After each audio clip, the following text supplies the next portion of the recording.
Greetings. Blessings to all. We thank you again for another night for tuning in to Truth Be Told TV. Over here, where we are like minded individuals that we tell and speak the truth and nothing but the truth. So, however, I thank you all for tuning in again another night. So, if you all would you all please hit the like button, comment in the comment section, sub to our channel, as well as share. We thank you all so much for tuning in. So allow me to introduce the rest of the family, bringing them up. I apologize, eyes running. First up, we got my boy, Mr. Bass. Mr. Bass. Hey, how you doing, boss lady? Can you hear me?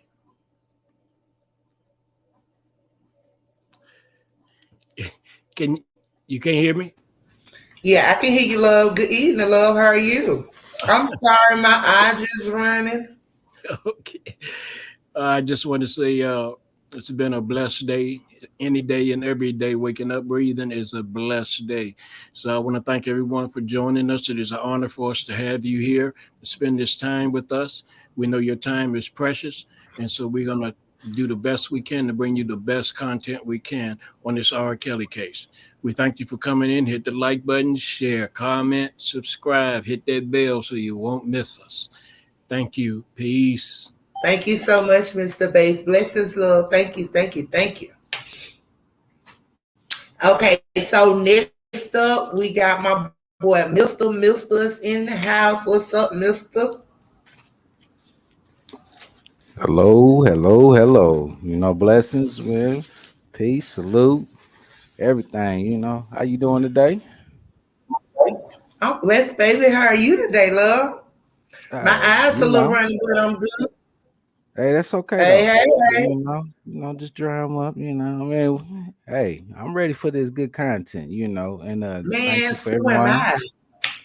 Thank you everyone for coming. I hope y'all enjoy the show tonight. I'm looking forward to it. I'm looking forward to discussing this case. There's so much going on. So y'all gotta forgive me, man. I'm all smiles.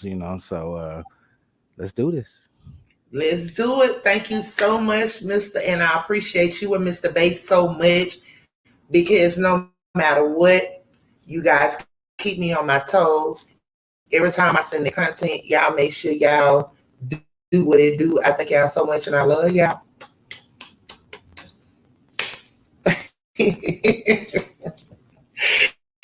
Okay, cut it out. Okay, so next up, we got my girl Tips Love 2. Tips, what's up, boo? What's up? You can hear me? Can you hear me, boss lady? You can't hear me? I don't know, y'all. I don't know if it's like my internet kind of moving slow. I'm not sure if it's my end tonight or what, but I see like a little slowness going on unless Tips. Okay. You can hear me? Tips. You can hear me? Yeah.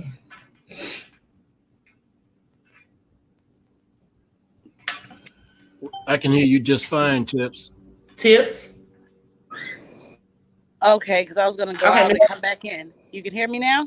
Okay, so that's your end. I wasn't sure. I'm like, is it my end or wait? Yes, I can hear you now, sweetie. Good evening. How you doing, love? Hi. How are you? Hi, girl. I'm blessed. How are you, Pooh? I'm great. Yourself? I'm liking this little orange.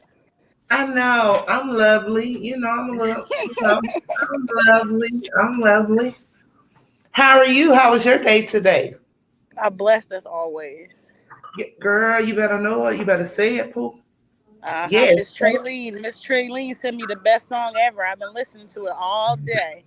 Yes, she did. And shout out to Traylene. Shout out to all the Truth Be Told family. Traylene, Kish, Mr.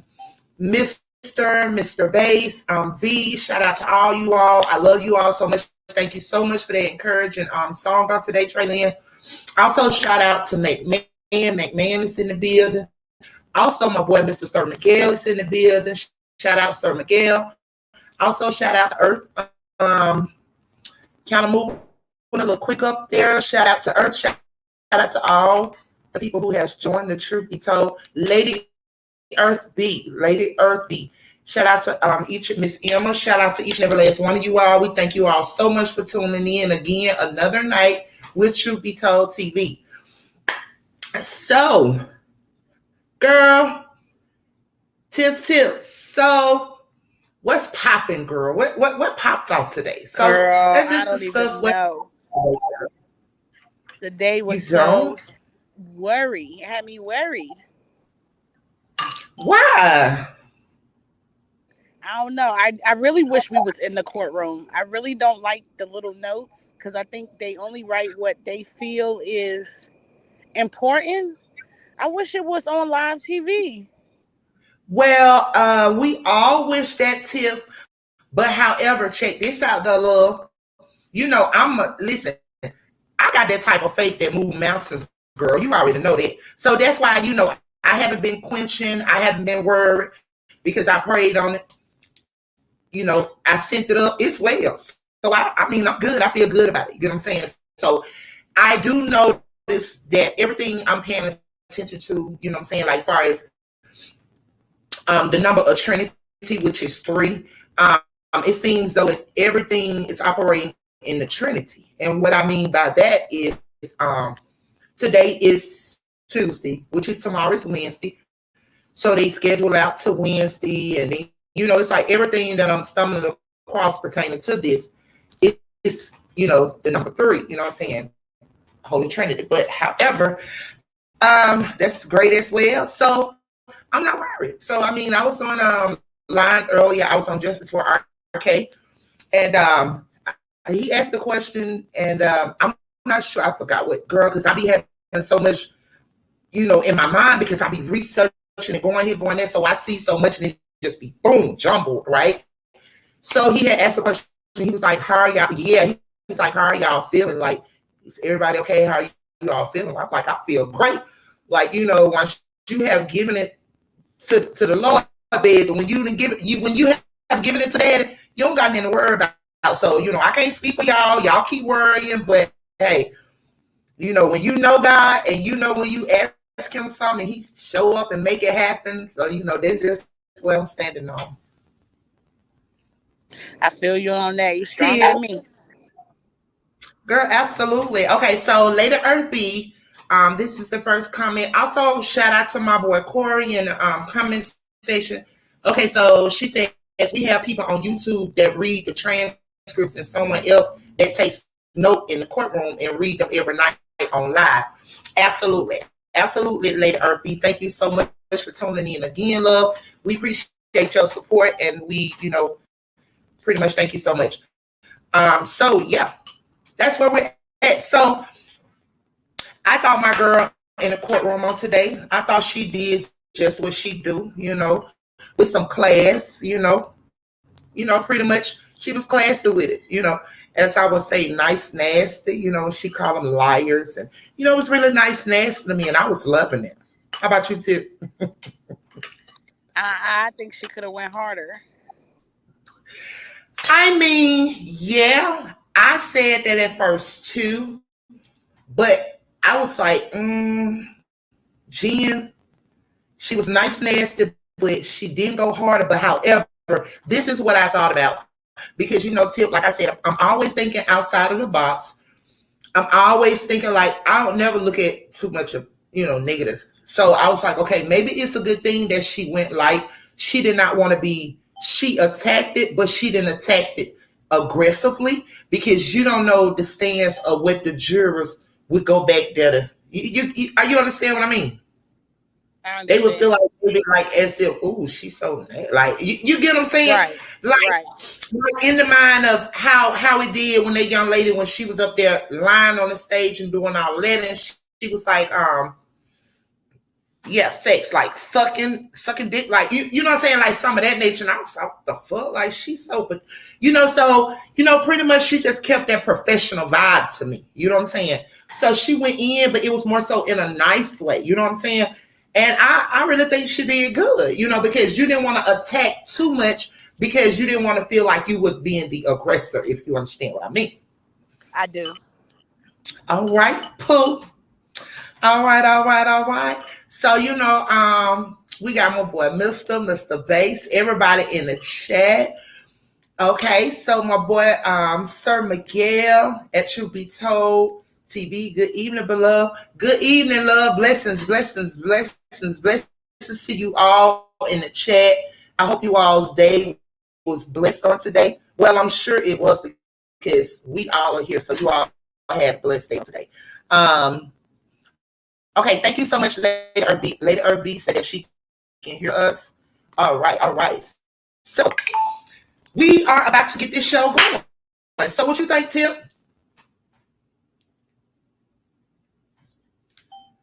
I don't know, man. I got my finger, my toes, everything crossed.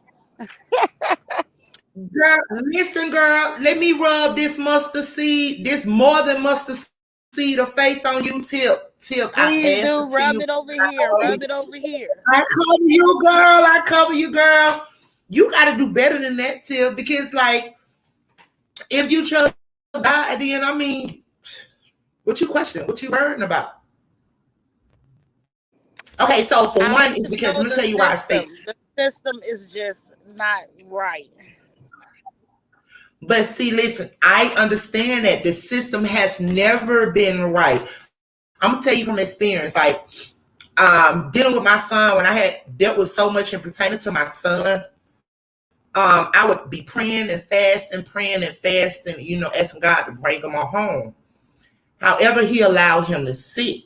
So at that moment, I didn't understand at that moment. But then when I caught it, he pretty much was telling me that I'm allowing him to sit for his good. You get what I'm saying? So I understood the concept then. And when I understood, when I kick back, there's a lesson absolutely. So listen, when that lesson is learned and when the receiver receives that message and they understand, all is well, Tim. All is well. So, me saying all that to say this is, you remember what I had stated on the live a couple of lives back. Ashley, my boy Miguel, when he came in here the other night, he pretty much confirmed everything that God is about to use Kels. And man gonna know that he is God. You remember I said that? Definitely. So when Sir Miguel came in and he spoke the same exact thing, that was just confirmation. That's why I have no worries, baby. I have no worries, Pooh. So y'all let Kel be great, babe. Let him be great over there, okay? So, okay, so let me get a couple of these. Okay, let me get a couple of these. Okay, so we got a nuisance. We got a whole little tink. We got a what you call them things in the chat? Y'all get them out of here. Okay, so Corey says J-Bo should have brought up the fact the mother said it wasn't her on the tape, or she didn't recognize her on the tape. Okay, makes sense, Lady Earth. Okay, Corey says aggressive is not a no.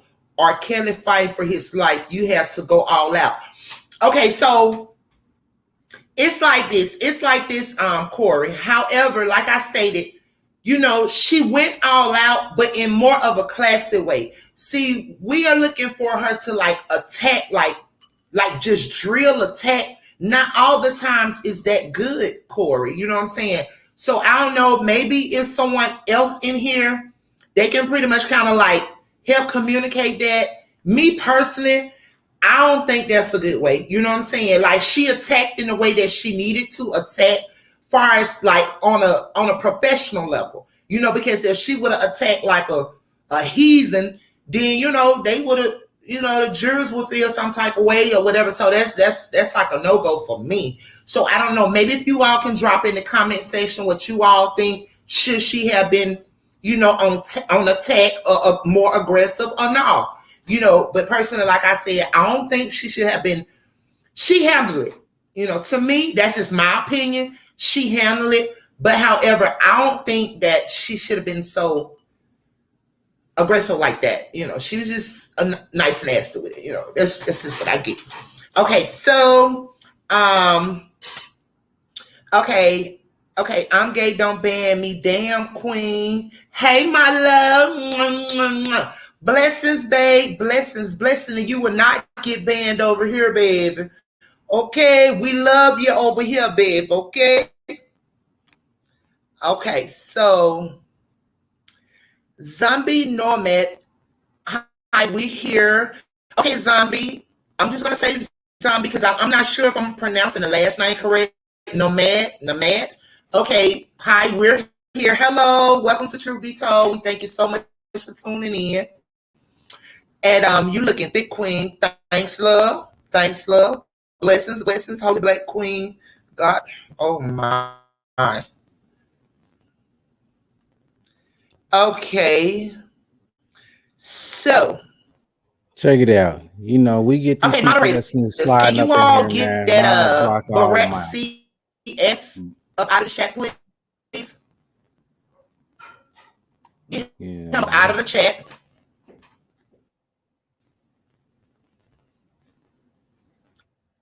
Okay, remember she only had 1 hour 30 minutes to do her closing.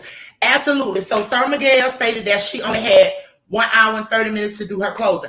Absolutely. You get what I'm saying? So, but I mean, here we go again. Even though she had only 1 hour and 30 minutes to do her closing, I pretty much see that she touched on everything. That's what I see.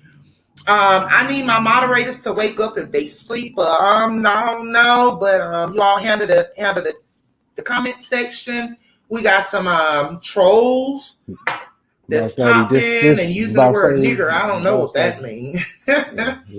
Yes, Silver Chatter, absolutely. Free R. Kelly. Can you recommend a good voodoo doll shop? Oh Lord, let's these things. The Father and the Holy Spirit. Okay. Hey, what my moderators said. Okay, moderators, get them demons up out of this chat. They coming in here want to know about voodoo dolls and calling niggers, baby. We don't know what niggers are, and we don't know nothing about voodoo, baby. We just know about the blood of Jesus, and it works, and it's full in effect over her. So back at you. Yeah. What's up, mister? Hey. So this is gonna be a crazy night, I see. Yeah, man. One thing's for certain, though. Pay no attention to the comments, man. We got the moderators in there. Just focus on what we here to talk about. Mm-hmm. That's what our moderators is there for. So, man, we not gonna stray from what we are here for. No, but I have to shout out. But I have to shout out my peoples. Also, last night I was calling on a moderator when that PT, whoever that young lady was in here. She was in here. Going left and right. I ain't have a moderator. So I just have to, make sure everybody in tune. Yeah, we got you. Okay, but anywho, hey, Sir Miguel. How you doing? Blessings, brother. Good evening, Queen. Truth be told. Mister. And Tip Love, how y'all doing? I just want to tap in real quick while I'm doing homework in between. And listening at the same time. I think what people have to realize, the way she did it, she structured it in such a way where she worked from top to bottom and then bottom to top. Mm-hmm. So she can give the jury a sense of, hey, I don't have to be aggressive. I'm just going to throw these points out here. But at the same time, I'm mindful of what this case is about, and I'm mindful of the direction I need to go in. So she gave him a lot of food for thought, because even if you look at the prosecution that brought up the fact that she had mentioned something about assistant attorney Cruel, and the prosecution was kind of pissed, and the judge was like, it's fair game. Mm-hmm. So even the judge was even kind of annoyed with the prosecution in the way they was handling things. Absolutely. BOJEAN did exactly what she needed to do, because if you come off aggressive or are too overbearing, then you sort of kind of make the jury feel like, oh, you think you the shit. Mm-hmm. You don't want that, because they'll be looking at it as, they'll be pointing their fingers at R. Kelly, like, this, that, and the third. but she did exactly what she needed to do. Too. You never know. Exactly. So she did exactly what she needed to do. And always keep in mind when you're talking about the court system, the prosecution is always going to have a second time to rebut their, whatever their closing or whatever the case may be. Unfortunately, it's unfair, but that's just the way the system works. But when you have an effective attorney as her, she gets her points across, and she did her due diligence in terms of saying what needed to be said. And keep this in mind. She did mention that the young lady wasn't on the tape. She did mention that. Irregardless of whether the mother mentioned it, in the 2008 case, she did mention that because truth be told, it wasn't that young lady on the tape. That young lady was pretty much threatened to say, hey, you gonna say it's you on the tape, X, Y, and Z, or we ain't gonna do this, that, and the third. Keep in mind, the federal government is a business, but it's also a dirty game they play because they know the average person don't know the law and they don't want to go to jail. So when they put your back up against the wall, and when they put your back up against the wall, you going through it and you're going to do exactly what they tell you to do. Absolutely. And I'll leave it at that. Also, Sir Miguel, I also heard her state that, about like the hypnotic, like she cut, to me, she dot all her I's and cut all her T's. Like stated, she worked from the top down, from the bottom back up. So she hit on everything. About the witness not testifying allegedly. She was like, the state have not bought everything that they are allegedly saying that this, my client or whatever has committed or whatever. They haven't even presented you all the evidence. So how is there a case? So she did it in her own way, which I felt was great. Like said, you don't want to be too aggressive because when they go in the back, because you also have to take in consideration by the government not bringing their fourth tape, which was a lie to the juror. You think the juror ain't thinking about that? Then you got to look at it. The other witness, they didn't even bring forth the other witness. The juror's also looking at that. So it is what it is. So like she didn't want to be aggressive. So was people expecting her to go a certain way? Because we are all thinking, okay, yeah, she attacked, but she attacked in a way, she attacked in a way, man, that she just hit classy. I know nice she hit key points on things, man. Key points on things that, man, for the jury to understand. She hit the main artery. Right. That's how I look at it. It's just, man, everybody has a different way of delivering content or whatever they need to to get out. Some people don't have to be as aggressive, and I think that's what a lot of people was probably looking for her to just go in there and just do. But man, she did it gracefully and respectfully, and and I think maybe she did it in a way, man, to make them think about, well, this is what it is. I presented this case to you. Okay, so Mister, I have Corey. I don't know. I do know that the 30-year-old white woman did have the panic attack. But however, there you go. Thank you all so much for posting it up there.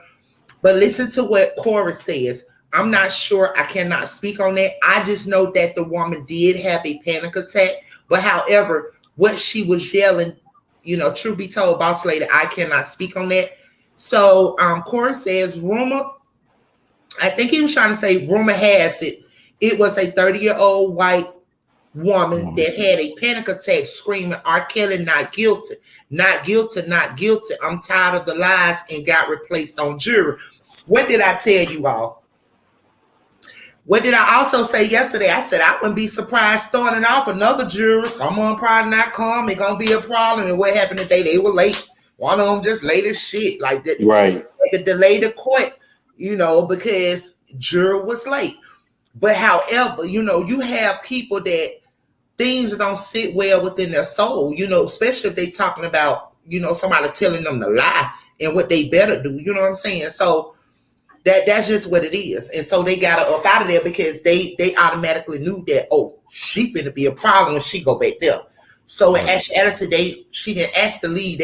They pretty much got rid of her. So she wouldn't influence the rest of the jurors. You feel me? Okay, so Ibo should have went harder. Okay, J-Bo. Okay, Gladiator should have went harder. I would bet on the table screaming like preacher on my cross-examination. Nah. Well, I mean, that's you, Corey. Everybody's different. Mister, would you like to chime in to Corey? You know, he be going in, you know. So, yeah, Corey, Mr. Corey, man, there ain't no problem with that. You know, it's just the fact that, man, you know, I some people felt she should have went in a little bit more, you know. However, you know, this woman is a professional. So therefore, man, she went in with what she had in the best way she had. Y'all got to think this woman probably already knew what was how this out, you know, how this was going to come out. This might have been her plan on how to, you know, address the jury, you know, for the closing arguments, man. You know, I believe, you know, she did a good job. Yeah, she knew I this. still believe this man, you know, gonna get off. So you know, yeah. it just, you know, you know, you can't go in, man. Just, you know, I mean, she did enough attacking throughout the trial. Yeah, that's what I'm saying. So, you know, she proved her point, man, in so many ways. You know what I mean? Now she about to ease their mind into this is what it is. You know, so I mean, man, you know, a lot of lawyers, man, you know, if you think about it, a lot of them are psychiatrists in their own way anyway. You know what I mean? So, you know, she looking at the juror and she probably looking like, okay, man, you know, I need to appeal to certain ones. You know, I'm pretty for sure they done had a game plan already for this. So, you know, let's just sit back and let's just wait, you know, and just keep, you know, like I said, man, you know, faith. Have faith. You know what I mean? So, man, I just say, man, you know, what you prayed for, believe in, therefore it shall come to pass. Amen. And it's up and it's stuck. Okay, so we have someone new in the comment section by the name of Marcus Simmons. Thank you so much, Marcus, for tuning in to Truth Be Told. Thank you so much. I ask that you hit the like button. You're already coming, share, and sub to our channel. Okay, so Marcus said, y'all really think R. Kelly's supposed to let people roam inside his home when they was in this man's house? Hell no, this shit is ridiculous. Absolutely. Motherfucker ain't been wrong through mine. Listen, you coming in, you gonna sit the fuck down, and that's just what it is. So you absolutely correct. And no, it's not gonna wrong. Okay, Corey, this is R. Kelly's life. Okay, Corey, I'm just not. She missed a few points. Well, okay, it's like this, Corey. I don't know your belief, but it's like this. Sometimes, you know, the spirit moves, right?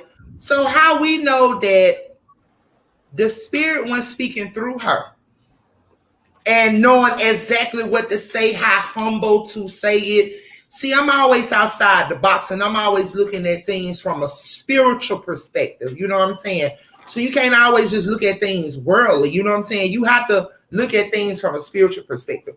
Like I said, at the end of the day, she can hoop, holler, shout, jump, whatever. At the end of the day, what y'all fail to realize is chaos, life is in the hands of God. It is in the hands of the Lord, our Heavenly Father, okay?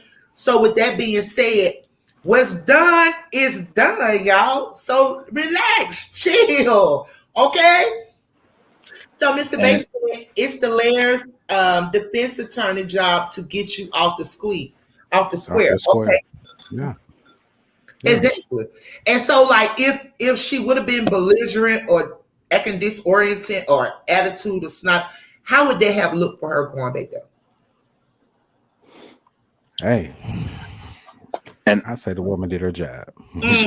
She did her job, and she did it very well. And I say that, and I say that for this reason, because I watched her when she did her brief or her summation of in terms of her appeal with Bill Cosby. The same way she's talking, like sort of calm but sticking, but hitting points. Hitting them points. That's how she was. But what was funny was the prosecution was trying to cut her off while she was doing her summation. And the Supreme Court in Pennsylvania, they wasn't having it. They was like, let her continue. Wow. So they can actually come in there, man, and object to to your closing arguments? I mean, just coming in there, you know, they'll try to be slick and throw stuff out there, you know, to knock you off your square. But she stayed strong in what she found in terms of the mistakes that were made in Bill Cosby's case. That's why he got off, because what was said previously they should have never done in the first place. So she stuck to it.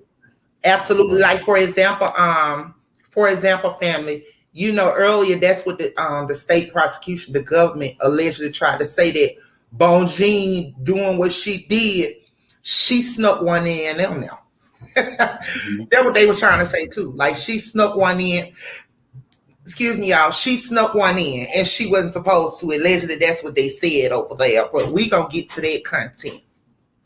Okay, so hey, Miss Diane, great to have you back, love. Blessings to you. Good evening, Queen. So she said Chaos is coming home soon. What the hell? Why they wanted all the black supporters put out? Because they want to play dirty because Jennifer called their asses out. Now the government had to regroup. I don't know, Miss Diane. What Miss Diane talking about? They put all the black people out.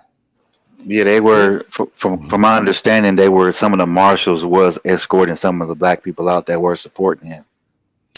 Wow. Okay.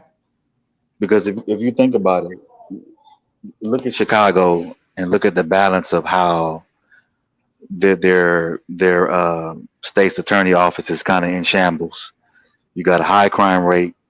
Yeah, look at that butch of a bully they got over there. That right, ain't going to run around corrupt as hell. That Democratic. Here we go. And then you have this new law that's getting ready to come into play in 2023. So I don't think people are really paying attention. No, they're not. It's about R. Kelly, but it's bigger than R. Kelly. But then they also let you know this is what's coming in 2023 in terms of the law. So they're basically telling the people, we really don't give a damn about you. Facts. We just gonna let stuff run amok. Facts. So if you think about it, wasn't that a perfect timing? Right at the end of his trial, the next day that comes out on Instagram and in the news. See, people got to think, man. When the devil throw a hand, it's distractions. It be distractions. Exactly. So when the devil throws something out and you looking at it, but you're not really paying attention, they was doing this all under the skies while this shit was going on with R. Kelly, and before R. Kelly even went to court. See, people not paying attention. But this is your city. But they finna let cats do whatever they want with no cash bail.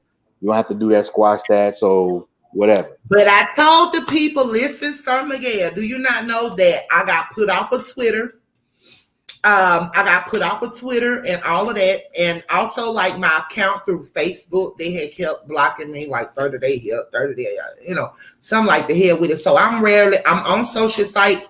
I no longer have a Twitter, but I actually just made another one due to BOJEAN. But I've been trying to tell the people that they will no longer be able to do cash funds, cash bails. I've been breaking all this down for about 3 years now. You know what I'm saying? If you all go that route, listen, just don't vote. Or if you do, don't vote where you've been voting and motherfuckers still owe you 30 acres and a mule or however much they promised their ass way back yonder. Listen here. Go for what works for not you for the moment, but you got to think about your legacy that when you leave here, you leaving behind to deal with all of this while we're no longer here. You know what I mean? So I kept telling people, because it's sad to say that if you don't vote for me, you ain't black. You know what I'm saying? All this here, you know where I'm going with it. But however, they have so much to say about this, that, and the third. But however, you're steady voting for your oppressors, whether they're at a low level or a higher level. You're steady voting for your oppressor. And then, like when things pop off, like they be so glued to that till they're actually passing laws every day to make us irrelevant, every day to strip us away from our children. Like every day, it's so much going on that the people are really not ready for, that they don't even see, because everything is more important. than what needs to be important, if you know what I mean. Yes. Let me add this caveat. For those people that say, vote this, that, and the third, keep in mind, the people in Congress, they also withhold their votes as well. So you can do the same thing too. So stop being a dummy. Stop being so naive. You don't have to vote for everything somebody put out there. If it don't agree with you, then don't vote, because they do the same thing too. So it's no different. If the Republicans don't like something the Democrat do, they'll say no. If the Democrats don't like something the Republicans do, they'll say no, or they'll even do it within their own party. So what's the difference? Absolutely. You can hold your vote for the next 2 years. You can hold your vote for the next 4. Exactly. Don't be a dummy. Now, if you're just going out there to vote because you align with some political party, then you are a fool. Facts. A damn fool at that. So, I hope that, we the people continue to become more conscious as to, what's really going on and what really matters the most. And we as a people stop being selfish. Like I said, we have a legacy that we have to leave behind for our children, our grandchildren, because I have grandkids, so when I do think in terms, that's who I'm thinking for. I'm thinking for them. You know what I'm saying? It's not me, because hell, I'm 42. You get what I mean? So I mean, it's the generations to come that I'm leaving behind. You know what I mean? So that's what you have to. That's what you have to consider, and stop just going for what a person says. You're gonna have to start holding their feet to the fire, like challenging them. You know what I'm saying? Seeing their track record, making them like hold their feet to the fire. You know what I'm saying? A lot of them, they just put them in there and just be like, okay, the hell with it, and just so no soon they get in there, y'all put me where I want it. I'm good. The hell with y'all now. They turn around and give their ass to kiss, and then we the people get complex, comfortable, that we don't want to, so now you got to hold them to the fire. You got to go up there. You got to make sure, hey, you listen, you said you're going to do this. Boom, boom, boom. Like, that's what it is. But,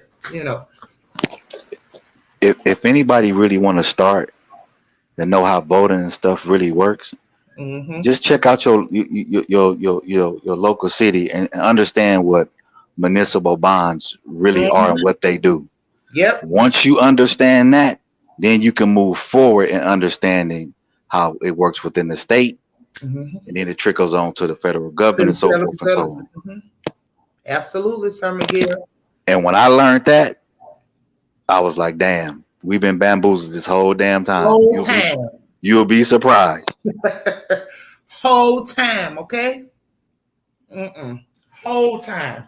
That's why, I be trying to tell people, and, like, my family's huge, and my stance on where I see things, they be saying, like, you this and you did it. No, it's just that, I'm no longer who I used to be mentally. And see, you all are still there because you all are misinformed, and you're still carrying on this traditional way of what you used to do. Well, sweetie, it's 2022. Those days are over with, so. Sometimes I don't like to go home because they like to talk politics, and honey, I have to break it down to them and make them feel lower than the low, and then they get mad at me. But anywho, okay, so shortly we're about to get on with this content. Shout out to Ray. Oh, okay, shout out Ray. Welcome back to Truth Be Told. Good evening to you, love. Okay, so they got him up out of the chat. Okay, great. So what's up, mister? Y'all ready to get on with this content, baby? Oh yeah, I'm just trying to keep these bots from coming in here. Yeah, these bots rolling in there. Just talk to them, Lord. What's up with these bots? I do not want to see R. Kelly be right. See, it's just for that purpose. It's just for that purpose. They gonna know that he is God. Okay? See, it's just for that purpose. They coming in here talking about niggers, and what is a nigger? What is that? That is not me. I don't know. I don't know what it is. I'd rather be a NIGGA. No. I don't know. Let me stop. Well, I'd rather be the NEGUS, the Negus, the king. Negus. So, hey, brother. they doing what they doing. You know, that's what they know to do. Order. I guess they feel like they get order out of chaos. Them little demon, demonic, fallen soldiers. But anywho, next, so we gotta get on to this content, baby, because that's what's important. Not these bot y'all. So y'all ready for the content? All these distractions. Come on, Mr. Bass. Let's get it. Let's go.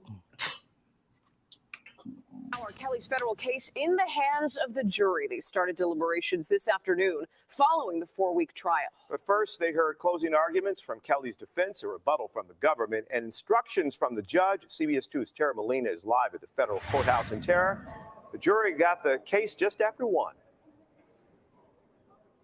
Jim and Marie, just after 1, they started deliberating, so they've been at it for hours already. A spokesperson for the U.S. Attorney's Office told me they'll wrap today at 5, so that is what we're expecting, but we haven't heard much else about that here at the federal courthouse. More than 4 weeks, more than 30 witnesses, and clips from 3 sex tapes involving the government's pivotal witness, Jane. The jury has a mountain of witness testimony, evidence, and argument to consider now in the federal child pornography and obstruction of justice case against R. Kelly. But before the case was handed to them, we heard a closing argument from Kelly's defense, Jennifer Bonjean, starting by reminding the jury because of Kelly's celebrity, they're not the blank slate jury Kelly is entitled to. Bringing up the pseudonyms used by women who testified to sex abuse by Kelly, his defense said Kelly deserves to be viewed as a John Doe too, reminding jurors of the government's burden to prove all 13 charges against Kelly individually, while calling 2 of the government's key witnesses liars and criminals. Both testified with immunity, no fear of prosecution. In regards to the women who testified to sex abuse, Kelly's defense said there's no room for mob-like thinking in a courtroom, regardless of the, quote, just believe women era we're in, urging the jury to consider their testimony and the charges carefully. In their rebuttal, the government said Kelly's guilty of not only having sex with underage girls, but recording sex with underage girls, saying what Kelly wanted was to have sex with young girls. The government reinforcing confidence in their witnesses and their testimony. Sure. Something the defense attorney for Daryl McDavid, Kelly's former business manager, denied, speaking directly to those witnesses, Charles Freeman and Lisa Van Allen, right after the case went to the jury. 2 witnesses said Daryl McDavid did something wrong, and those 2 witnesses lied. Their lies were proven by their statements in the past. Lies were proven by other witness testimony, other government witness testimony. Again, the jury started deliberating here just after 1, so they have been at it for hours already. We're going to continue to bring you the very latest with another live report coming up at 5. For now, reporting live in the federal courthouse, I'm Tara Molina, CBS 2 News. We will see you at 5 o'clock. Tara, thank you. Hey, family, make sure you join us on the new and improved AfricanDiasporaNews.org. Now, it is. All right. All right. So did you all hear that news clip? So I'm very excited in pertaining to the media actually reporting truth, and that's what I've been telling you all, that like they got a couple of news stations that's there in Chicago that has actually been reporting truth, and you don't see that. So what made the media have a change of heart as far as the information they put out, because they have been misinforming for so many of years. I mean, hey, I'm 42. They've been misinforming us, the people, for many of years. So what makes them all of a sudden now start reporting the actually facts? One, I think Kelly's in his own city, right? Greatness came to Chicago when they came to Robert.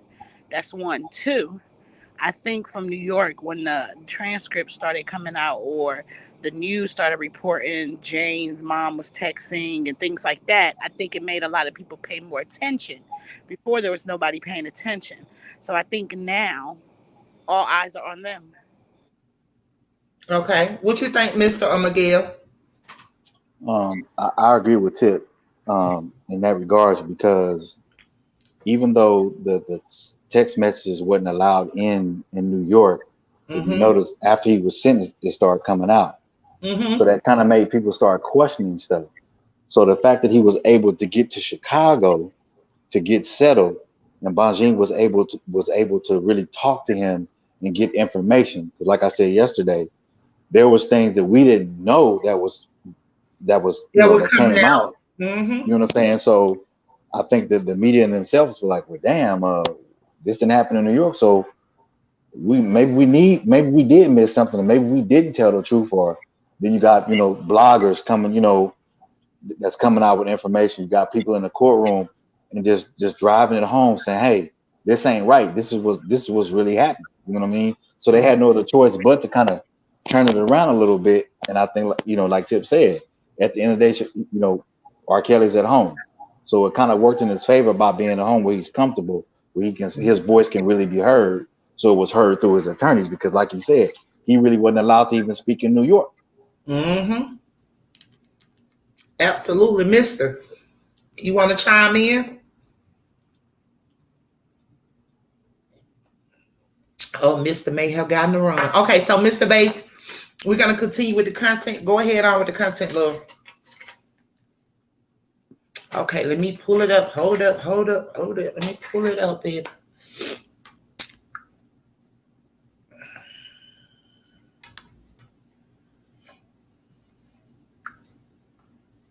Piece of you. And if you don't give them a piece, they'll find a way to get a piece of you, one way or the other. And I've been blackmailed 1 billion times in my career. Before the trial, during the trial, after the trial. I've been sued for stuff that ridiculous things, At one point in my life, I was an ATM machine, Yeah. People just come up and just push whatever. And if it don't come out, they'll go tell somebody this, or they'll go run and say this and run and say that. But I'm used to that. I'm you don't get used to it. Let me take that back. I'm not used to it, but I'm used to the fact that I know that people will do this. Sometimes even your own, when you're.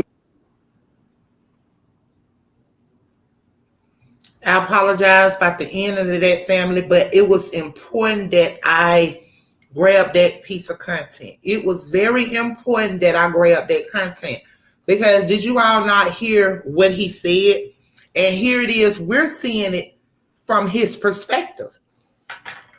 We are seeing it on our end from his perspective on how they was doing him as far as his money, how they kept talking about lawsuits and doing this and doing this and doing that. We heard it out of his mouth then. But however, we have actually sat here to see it play out as to what he was saying. So they always just like, they was at this man for his money, like all of that. Like, so he been fed up and tired. But out of all of that whole interview, right? The only thing those people got out of that interview was, do you like young girls? Exactly. All they got out of that. He literally was screaming for help. Like I told y'all, it's literally only like 5 interviews with Robert on it. That's how I knew he was never going to get on the stand to talk. Yep. He's not a talking person. He looks like he only confides in people after they get intimate and start to think he's trusting them, right? So, and then when it comes to like men or businessmen, it's more of, okay, well, he been holding me down for this long. He can't be robbing me. But out of that whole interview, son, the only part of that interview they play with that weird looking man that got his own sex charges out here is the okay. It's just crazy to me. They missed the whole point. He was screaming for help. Like I told y'all, even in that Gil interview, Black people took that and made memes and talked about Robert maybe spitting on her or wanting to hit her. Robert Mine wasn't even then. He was there. No. He was screaming for help. Yes. And you pretty much see it, you know what I'm saying? Like his soul was crying out. Like said, now we're actually sitting here and we have seen what this man going through. Everybody, like he said, they thought that he was an ATM machine, taking from him and storing him, doing all of that. He talked about that back then, and boom, here we are. Like, here we are. So how can you not believe this man? They want to believe what what everybody else is saying. People, man, a lot of people, man, they believe only what they see. Go along, get along. you know. But man, they'll believe a hearsay, a rumor, or anything, man, before they actually, man, get the facts about it. And I'm guilty of that myself. But I mean, we are in a time, mister. I don't mean to cut you off. My apologies, love. We are in a time where lies are truth and truth are lies. It's just that right. So, I couldn't agree more. Yeah. So, I can't sit there, and just throw the gavel at somebody knowing that I've been that person. Exactly. To me, it seems like it's easier to go with a crowd. When I look at people, it's like we're still in elementary school where it's best to be popular on Instagram. It's best to have this many followers. It makes like you have a soul or something. When you're wholly missing, you're not even there, right? So for me, that's what I get out of these people. It was more easier to go with the wind. And the only people, when I hear people talk about this or have conversation, they only talk about Aaliyah. They don't care nothing about them other girls. Like they do not care. Mm-hmm. They only are fighting this battle for Aaliyah. True that. Fellas, do you all want to say something about that? If not, we can keep with the content. I'm gonna say this. Mm-hmm. It's amazing to me how people have selective outrage. Mm-hmm. And unfortunately, there's a lot of young women in Chicago that's missing. Nobody's not talking about that. Chicago is the hub of it. Hey, I'm trying to tell you, them higher they hand are more tied into this than anything. But keep going, Sir Miguel. You all right? And they're pointing the finger at R. Kelly like he's this monster. And I want everybody to think for a moment. 30 years, okay? But before those 30 years, this man slept out here in California on Venice Beach trying to get a record deal. Yep. You can't turn the sexual urges off like that if you're a so-called pedophile, okay? You can't turn that off. Okay. Come on, and if you want to understand the word pedophilia, go look it up. Because of the way everybody's using it is not accurate and it's not right, number one. True that. Number two, language is everything. So when the media can change the language to get the people to fall for a narrative that is false, they got your ass had. Because you don't think for yourself. True. And they know the majority of people in America, they're going to get their information partly from social media and through the media. And you have to be careful with social media because they take sound bites just like the media does as well. Mm-hmm. So if you don't do your research and you don't do your homework, you will fall victim to the BS and to the narratives that are being played in 2022 and beyond. True. And I'll leave it at that. Man, these people fall for just about anything. True man. That, ain't true nobody that. trying to do it. People ain't trying to do research no more. So they just come straight to social media. But you know what they want and get what they think is right, what their mindset is, believe is right, and they'll find that content and roll with it. It's like you said, instead of just doing the research. True that. It's simple. It's simple. But a lot of them don't want to. A lot of them don't want to do the research, mister. You know what I'm saying? They're perishing from lack of knowledge. It's not that the research and the knowledge is not out here. It's out here. It's just everybody want things easy. Like they don't want to go and look for it. They don't want to read it. They don't want to do that. So that's why they're perishing from lack of knowledge, because they don't want to read. They don't want to see. They don't want to go look for themselves. It's like they just go, oh, well, such said it, then it's true. Yeah, they just go at the first thing that they read. If they do any type of research, they just jumping at the first thing. Oh, well, that's this, man. But you didn't look a little bit deeper into it. I mean, I tell my kids every day, man, everything is at your fingertips, man. Don't be afraid, man, to get into it and dive a little deeper to find out. So, man, I'm with it. Come on with it. Let me say this. Why you think it's called Instagram? Because it's instant gratification. Why is it called Snapchat? Because it's snippets of stuff. Why is it called Facebook? Because you don't need a book. You got your face in front of it, looking at it, but you ain't reading. True that. Yes, Sir Miguel. Hit him with that knowledge, baby. So shout out to King Cox. We got my boy King Cox in the building. Blessings. Good evening, love. Okay, so Corey Simmons, R. Kelly was surrounded by people who exploited him financially. R. Kelly probably didn't know half the settlements he entered into. He was too busy making music. True. Absolutely correct, Corey. He knew a lot about none of them. That's what I think, according to what I've been seeing.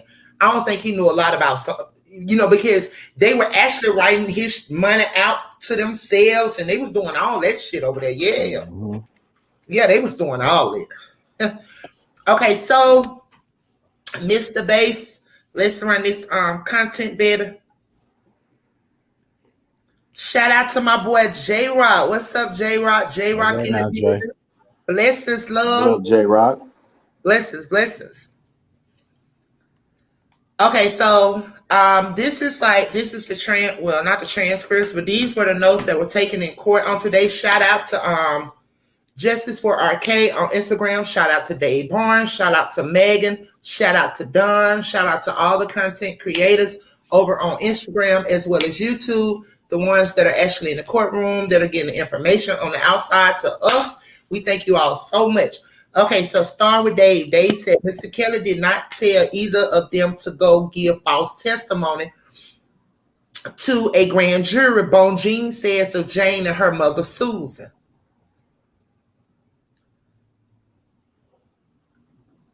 Okay, BOJEAN on the videos, no one is disputing that it's sexual explicit, but she says jurors do have to decide if they're authentic. Facts. Mm-hmm. BOJEAN says the Texas lack any discussion some shady deal for Jane or her family's corporation in the 2019 indictment and this trial. You all remember, like, if the jurors remember, you all seen when the alleged Mama Susan got up on the stage and she was talking about she was financially messed up and all of this, and come to find out she had a whole business and like they should be considering all of that. I just had a flashback for it. I'm just saying, make it make sense. Okay. Penting says the notion that Jane doesn't appear on video for is another distraction. Okay, so this here is allegedly the government or whatever, but this is my thing. Why is it that they are still hollering a video for and the other victim, like they still bringing forth evidence that they never presented in the court to the jury? They just dropping anything that anything that can try to win. That's what it sounds like to me. And it's not been included in with the evidence. No, it never came into play. They keep yelling about the fourth video and the other witness. Like, they want the jury to go based upon Brittany, who never showed up for court, and also the fourth video, like they're talking in this content that was just moved away from the screen. Right. They're talking about the fourth video. But dude, like, y'all never, where is it? You know what I mean? So how are you going to force these people with evidence that you all don't have, that you can't even verbatim take it back there to let them deliberate on, right? So what the hell? Make it make sense. Like, the government is really like this. I don't know if they delusion. Like, I don't know if some shit. I don't know what's going on over there mentally. Anywho, okay, so back to the content. Okay, so BOJEAN gets into text between Jane and R. Kelly from before the 2019 indictment. Nothing there, friendly tone, happy birthday, wishes, condolence for the family, deaths, etc. Okay, and if he was so bad of a person, why was he in your father's obituary? Okay. Mm-hmm. BOJEAN brings up R. Kelly's deceased attorney, Ed Jensen, alleged opinion that the Van Allen tape was not child porn. She says Jensen, a high-profile attorney, would not have risked his law license by helping covering up child porn. That's how you all know there wasn't no fucking children on those tapes, okay? Thank you. None. Thank you. BOJEAN muses if Lisa Van Allen and Chuck Freeman will face further prosecution.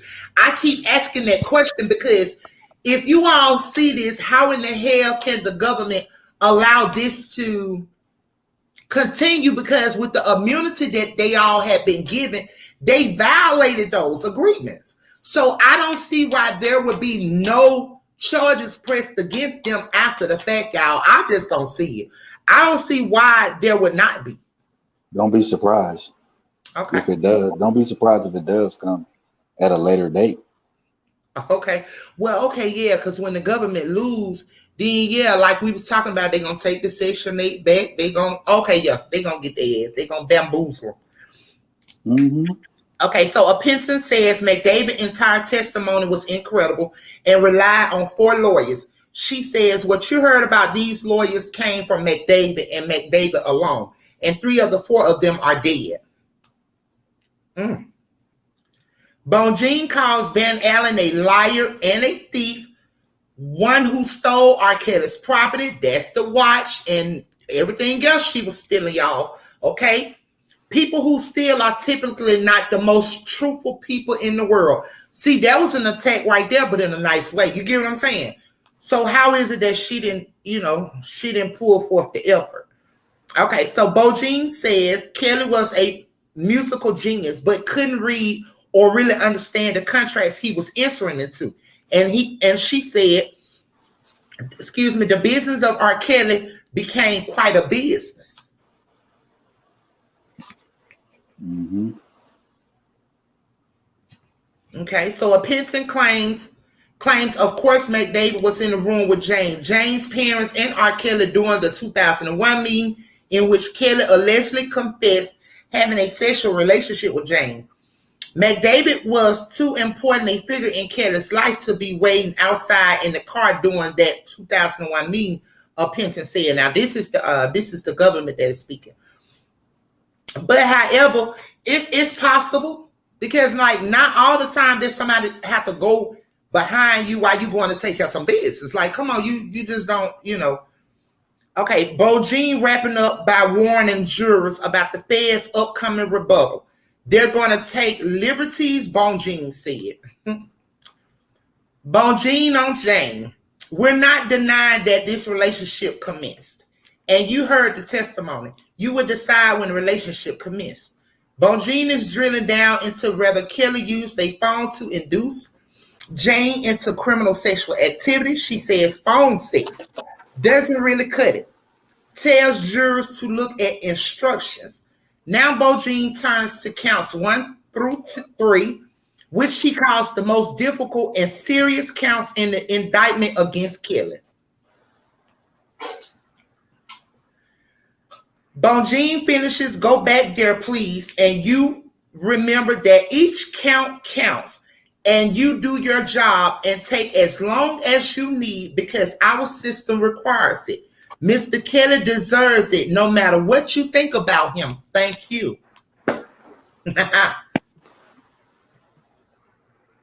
Mm-hmm. Okay, moving on to Pauline. BOJEAN says she gave inconsistent testimony and had a terrible demeanor. She did. She also accuses Pauline of trying to extort Kelly. Pauline did not deny this is her testimony, but claimed it was just a bluff to get Kelly's attention, which she did. Mm-hmm. And she said she did, okay? BOJEAN getting into the 2001 meeting between Jane's parent, and R. Kelly, where Jane allegedly revealed that she and Kelly were in a sexual relationship. BOJEAN says the testimony from Jane and Susan about the meeting is too desperate for the jury to ignore. She called them desperate. Okay, BOJEAN reminds the jurors that they must try each co-defendant separately and must likewise address each charge they face separately. She also says the law requires the jury to assume R. Kelly's innocence in each charge before beginning to consider the evidence, because it is noted that everyone is innocent until proven guilty. Mm-hmm. Okay, so the jury should be skeptical of the government's indictment against R. Kelly and company. BOJEAN says. She tells them that the indictment is just the government's theory of what they think happened, not facts. A ham sandwich can be indicted, she says. Ooh, BOJEAN, Gladiator. Okay, so continuing on, BOJEAN says there's no evidence that Jane's family was paid off for their cooperation in a 2002 grand jury. She instead suggested that Jane, her family, and rkelly have had a decade-long friendship from before 2001 all the way up through 2019, which is facts. Pauline testified earlier in the trial that rkelly served her hypnotic when she was a minor, but BOJEAN points out the drink was not released until 2001, when Pauline would have actually been 17, the legal age of consent in Illinois. She done pointed out the drink. Yeah, that's what I'm telling you. She was hiding everything. Like, she was literally hiding everything, family. You feel me? Moving on, the inducement counts. Kelly faces for allegedly having sex with 5 underage girls. BOJEAN tells the jury to disregard any sympathies for Me Too. Remember, I told you all that them peoples, they have created a lot of these movements to destroy us, and they are really not for us, not even us as women. You remember I told you like that about the Me Too, the Black Lives Matter, all of that shit. Listen here, they created that. It really goes against us as a people. You get what I'm saying? Mm-hmm. But they got us as a people thinking that they are for us, the people, when they are not. Okay. What about me? What about me? Okay. Me too. It's an illusion. Okay. So, BOJEAN also brings up the 20+ year delay between alleged crimes of rkelly and company and a 2019 indictment, saying the jury should also consider that delay.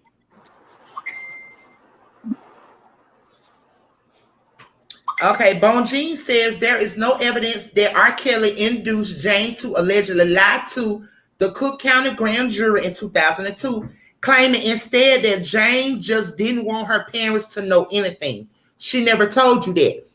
Kelly told her to lie. BOJEAN says she never told you that Kelly told her to lie. Okay, so on break, prosecutors are saying BOJEAN made it. And here we go right here when they say, when the government tried to say BOJEAN was talking about cruel. So, on break, prosecutors are saying Gladiator made an improper argument when talking about Angel Cruel's inappropriate texts to Jane. They want an instruction to the juror. Lehman Weber says he never made a ruling either way, and it's fair argument to say what you want about them. Told you.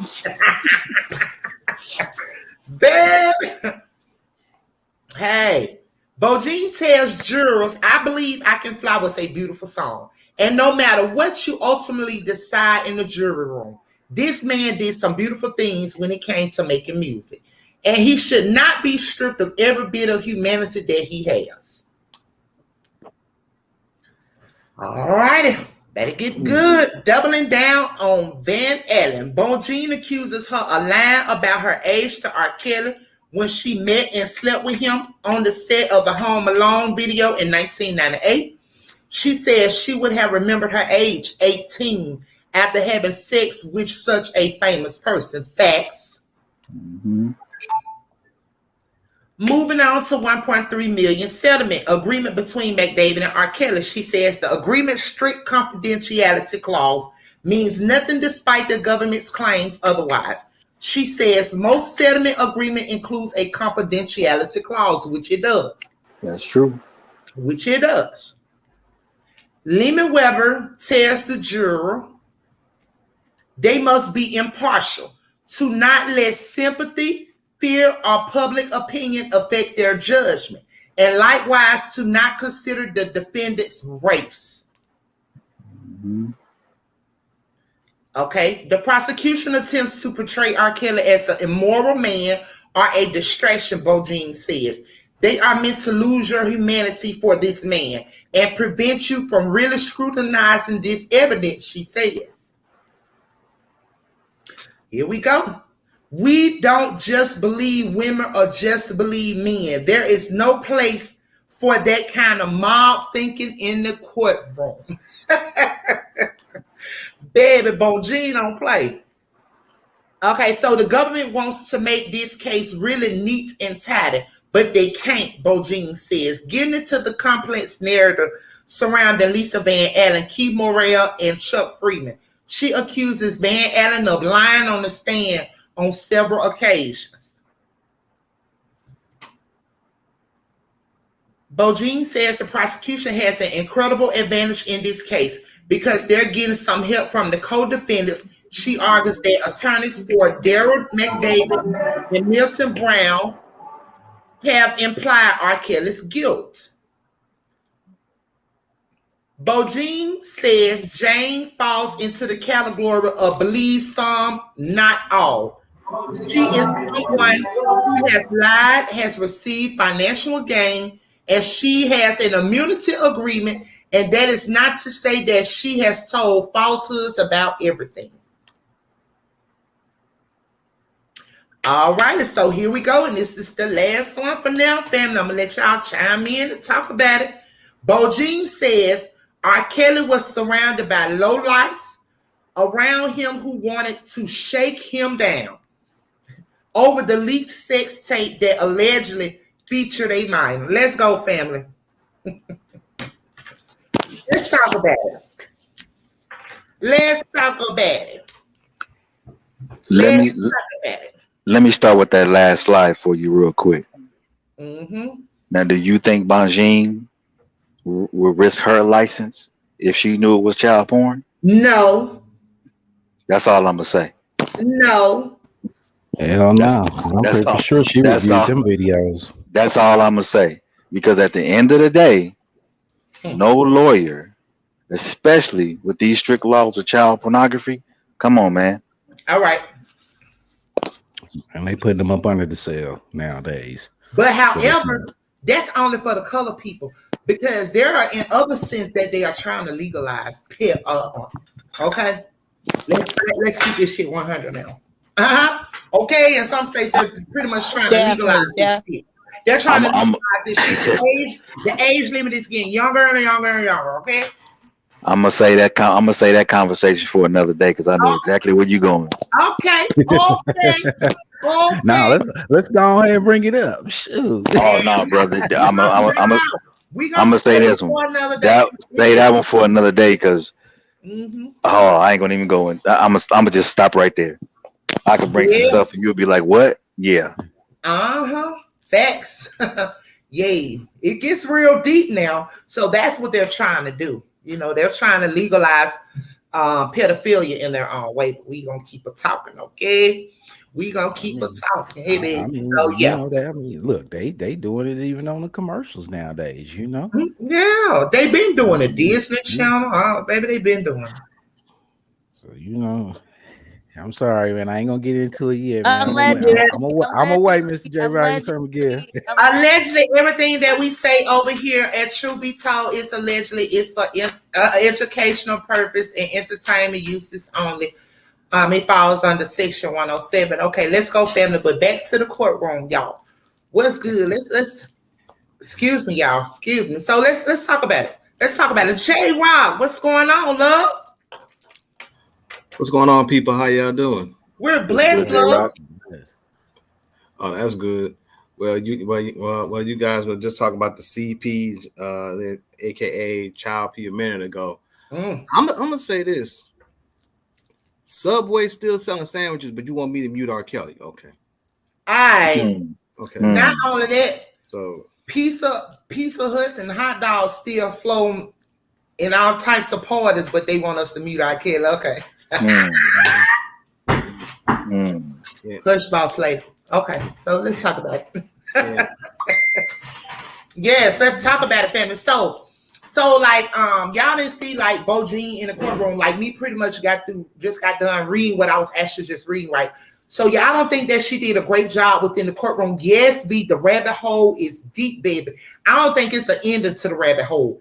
The rabbit hole runs so deep. I ain't came to an end yet, and I've been doing this for many years. Okay. The rabbit hole is a black hole. Yes, it's black. Okay, and there's no ending. I've been doing it for so many years. Let me tell you all something. So much that I've been dealing with and pertaining to just everything, y'all.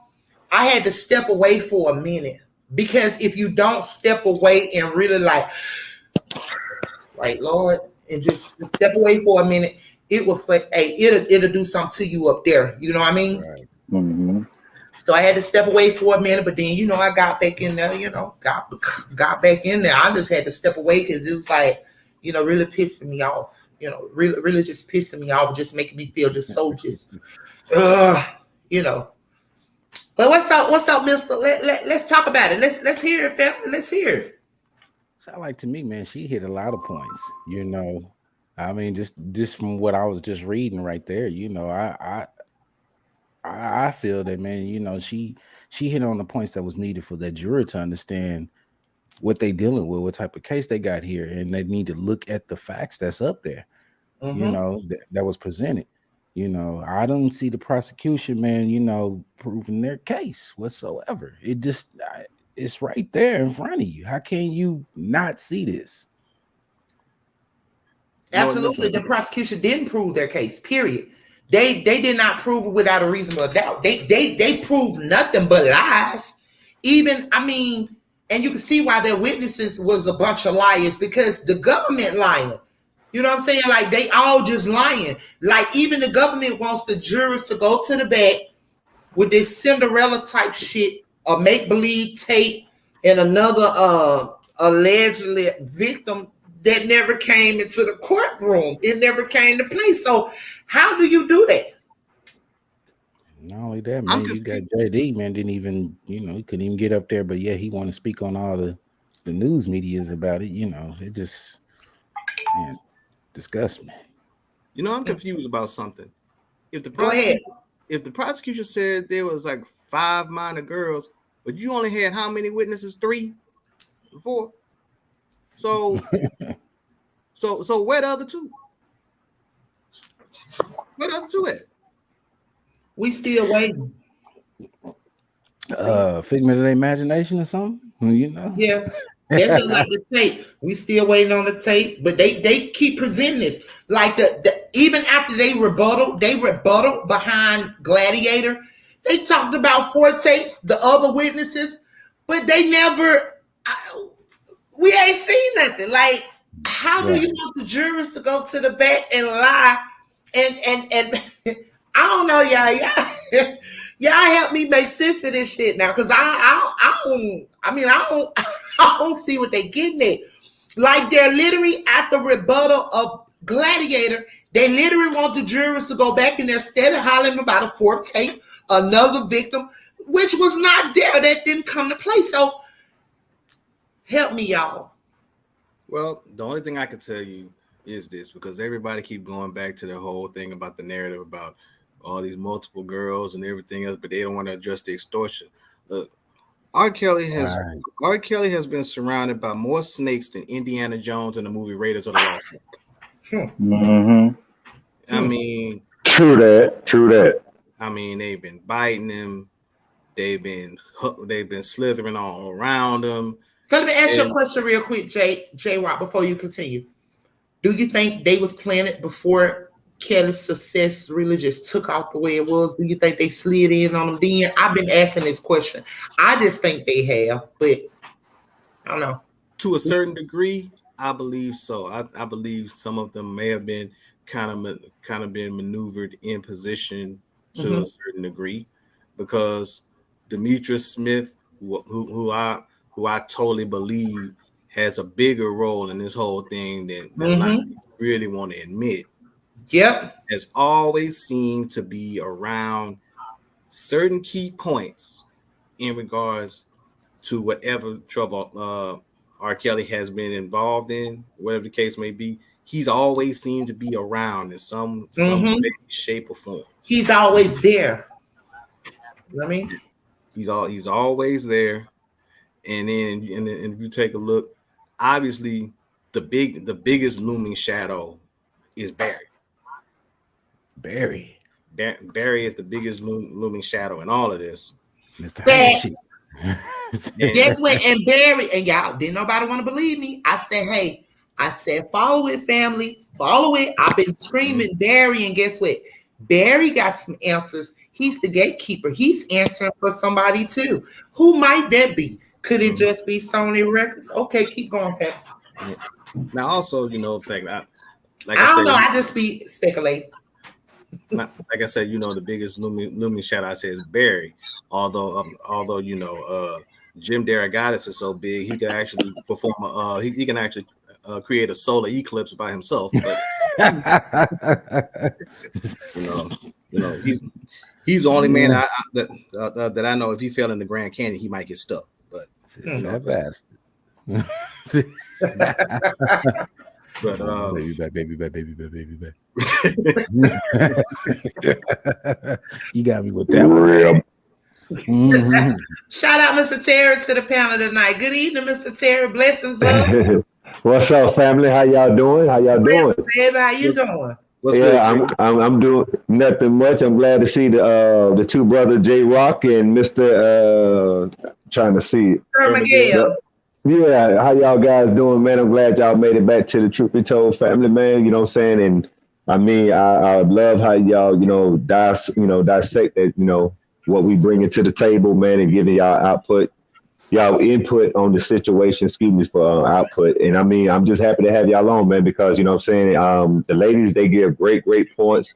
But, at the same time, we're open-minded, we're family, and that's why we ask people, come on up, give your opinion. We ain't going to point the finger and, you can't say that. I mean, everybody have a right to their opinion. We're going to agree to disagree, but we still going to be family at the end of the day. So I'm happy to see my panel, my family, the loved ones, and the new ones on the live. We in here, baby. Shout out, King. Shout out. So back to J Rock. I apologize for cutting you out, J Rock, but I had to acknowledge the family. So back to you, Appreciate love. Continue in, love. Yeah, because like I mentioned, talking about JD. Yeah. Miguel, where my boy Miguel went? Sir Miguel. I think he got kicked out or something. But he'll probably come back in. He also stated that he had to do something. He was busy when he came up to chop it up with us. So, okay. No problem. Okay, go ahead, J Rock. Yeah, I think about you call him JD. I almost want to call him something else, but I know, right? But with him, I mean, it's funny how everybody want to keep talking about he did all this stuff to all these girls and all this to all these different women. This man, like I said before, I say it again.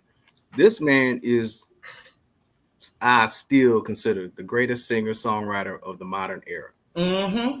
How will he have time to not only write the songs for himself, but the songs that he wrote for other people? I still want to know if he had the time to do all the stuff that he said that they say he did. How's he gonna have the time to do all of that? Because I would accept the point if R. Kelly was actually a hit or miss singer who comes out with an album every 4 years but doesn't really write his own material. He just comes in, goes in the booth, lay his vocals down, and leave, because it'll give him ample of time to get involved in all kind of other fuck shit. Mm-hmm. But a man who consistently writes and produces for him and other people, because they're trying to pretty much say that R. Kelly is Milli Vanilli. Exactly. So how he had all this goddamn time? So what he was sitting up there, bang, bang, bang. I believe I can fly, bang, bang, bang. Like I don't get it either. Like how he had time for all. That man was constantly busy, constantly working. That's how he became how he is. The superstar that he is. I mean, you don't get there, man, without no work. So. You make a point on that. How did he have the time? Right. I can't even get time to even get myself in here, man, on time. So how did he have the time? Right, Mister.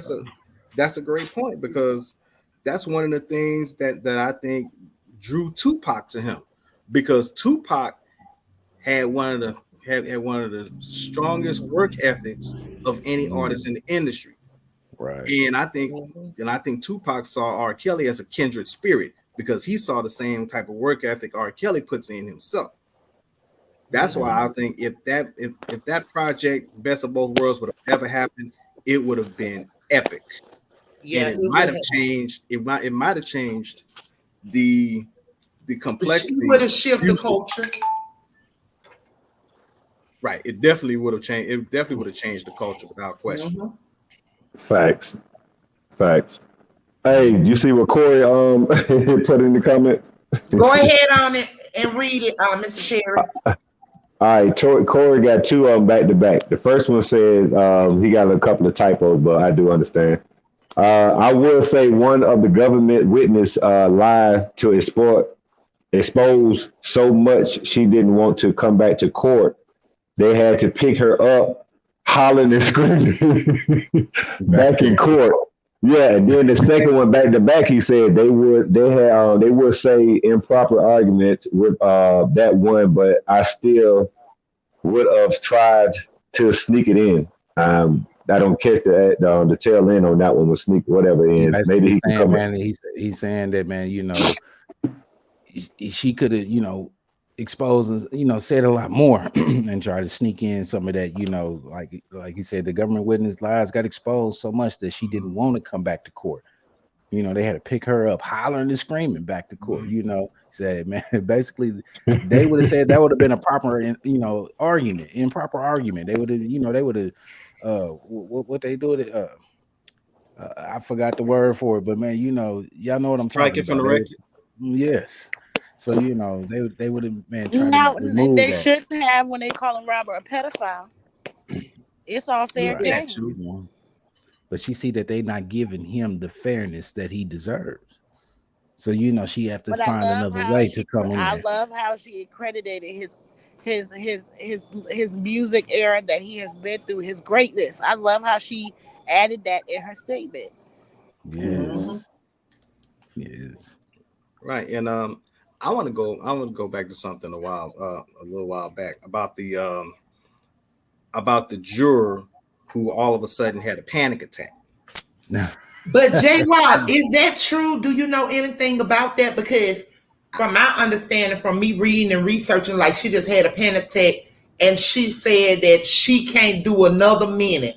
Now, I did find that she was just like, she was demanding, like, I can't do another minute. Like, it did come out strong that way. But however, was it true that she was having a panic attack about, you know, and hollering because she was hollering, Kels is not guilty, not guilty, not guilty, not guilty. And pretty much they put her at the courtroom. But they said that, so are you familiar with that? Like, do you know anything that happened in that era? Not to that extent, from what I know, from what I understand. I was bringing that up because they said that some of the jurors have seen Surviving R. Kelly. Now, I'm wondering, was she one of the jurors that saw Surviving R. Kelly and believed what that docuseries showed? And then when she got in court and saw that evidence and saw all the stuff that Surviving R. Kelly didn't tell her at all in that docuseries, now all of a sudden, now the facts didn't hit her like a Corvette slammed against a brick wall at 100 miles per hour. And now she's like, holy shit.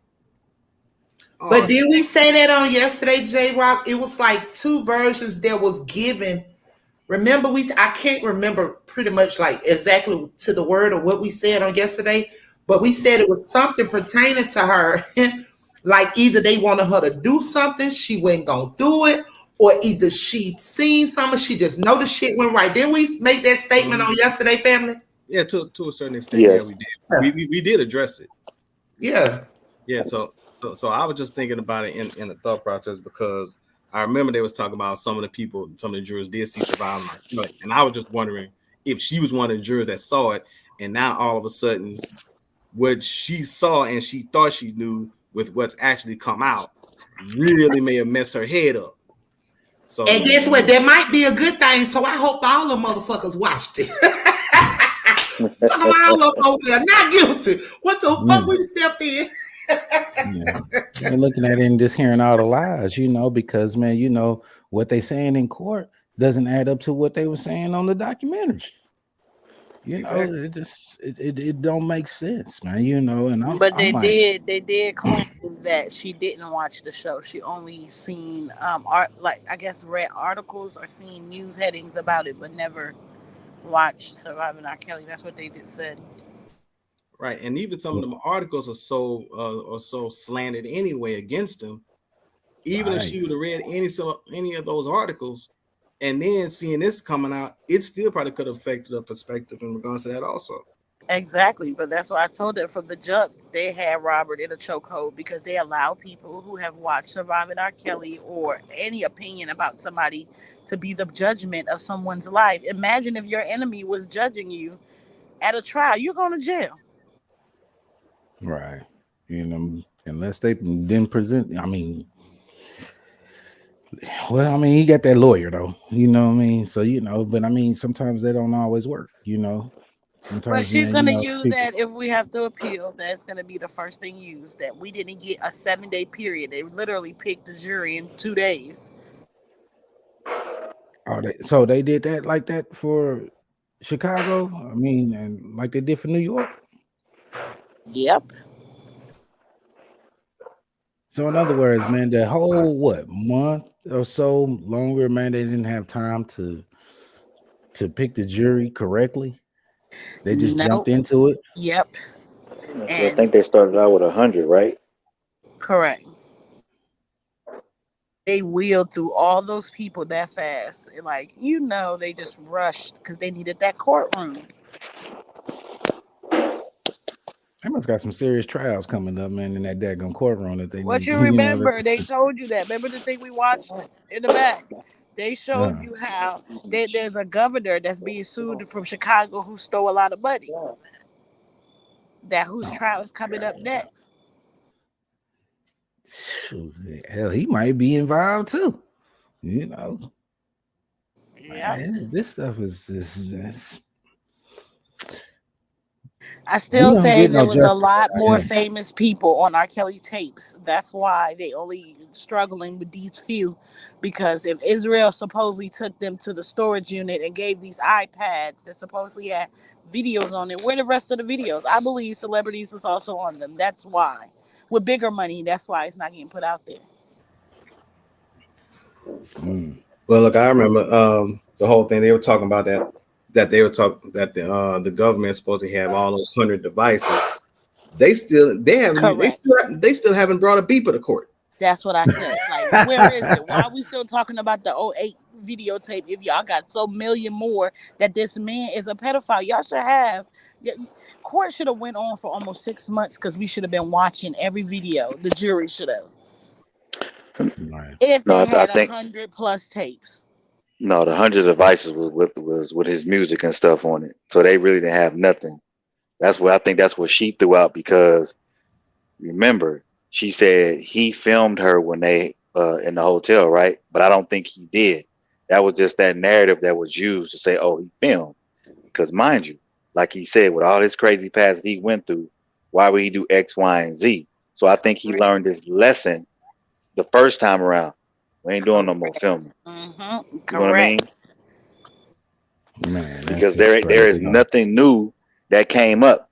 That's why I'm confused. We're bringing back old folks as long as Tiffany from the first lawsuit. Are y'all kidding me? Where's the women in between?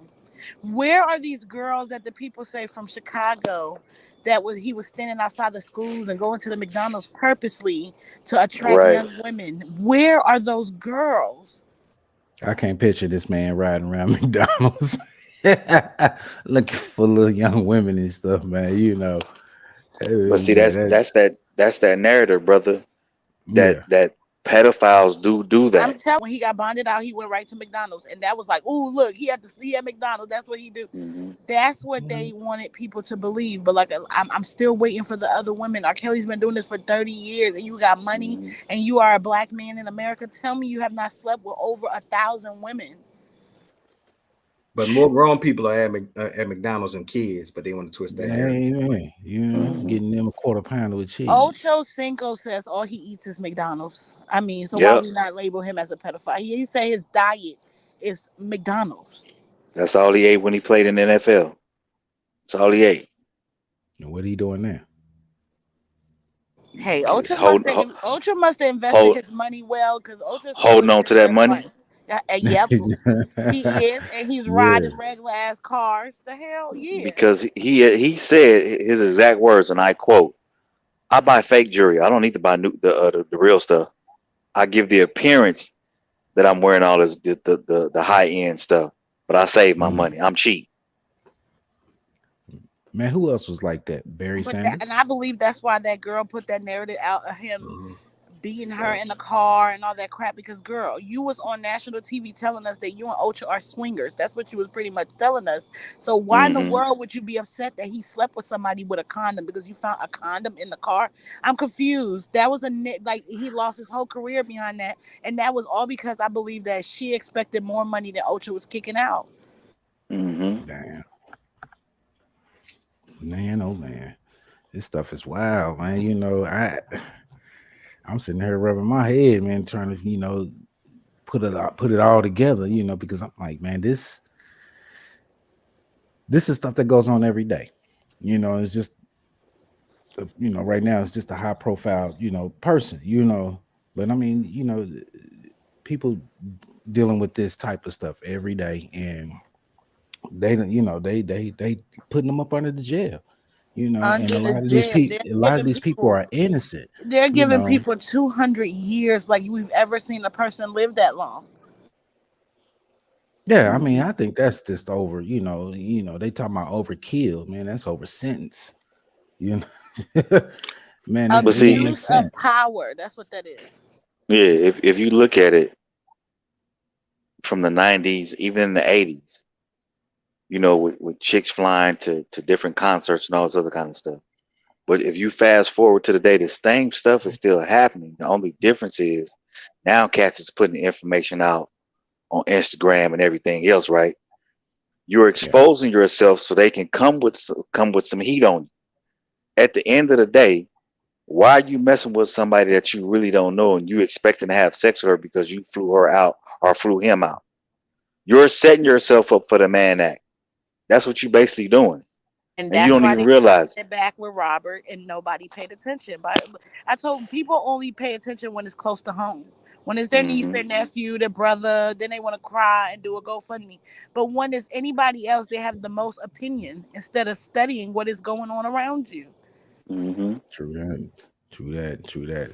So, man, how long this? Are they deliberating now? I mean, what we waiting on as far as this? They're deliberating right now. Yeah, right. The deliberation started today. So yeah, and they said that they're gonna go well off until tomorrow. Like how they gonna rush it like that? But anywho, I feel good about it, y'all. How y'all feel about it? I feel good. I don't feel bad about it. Oh, they're supposed to be coming back with an answer tomorrow. Allegedly, that's from what I heard and what I read and what I. Mr. Bay said these high-profile brothers with their cheddar need to be paying attention to this case. You're right, Mr. Bass. not only all the whole high-profile brothers, every male in society need to be paying attention. Because just think about Kez being able to be in position so that his can be able to be seen, okay? Or even heard about. But like stated, think about the guys that are just regular little pookies or ray-rays that, come on now. You know what I mean? True that. But see, that's the thing. They want you to focus on the celebrity and not really, and cats are not thinking. It's having a trickle down effect real slow. And when they creep up on you, it's going to be too late. Perfect example. Look at Young Thug and Gunna. They've been watching them boys since 2012, but they wasn't paying attention to their own circle. But you ready for this, Sir Miguel? Yes, ma'am. From my researching it, you got to pay attention now.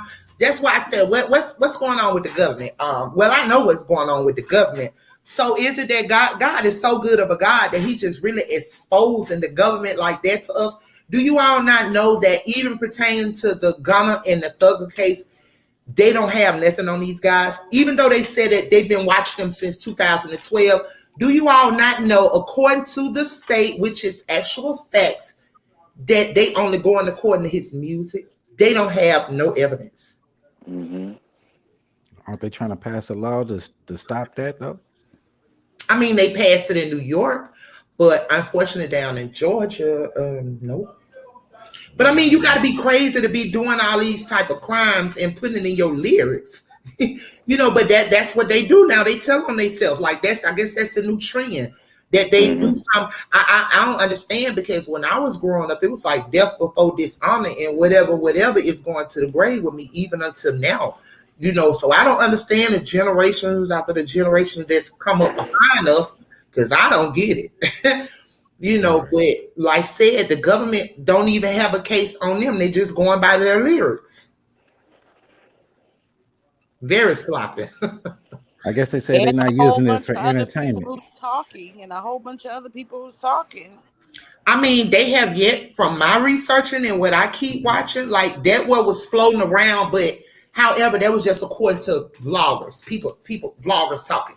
But however, from my understanding and what I'm researching, now no one has turned it. That's what was said, but no one has flipped it.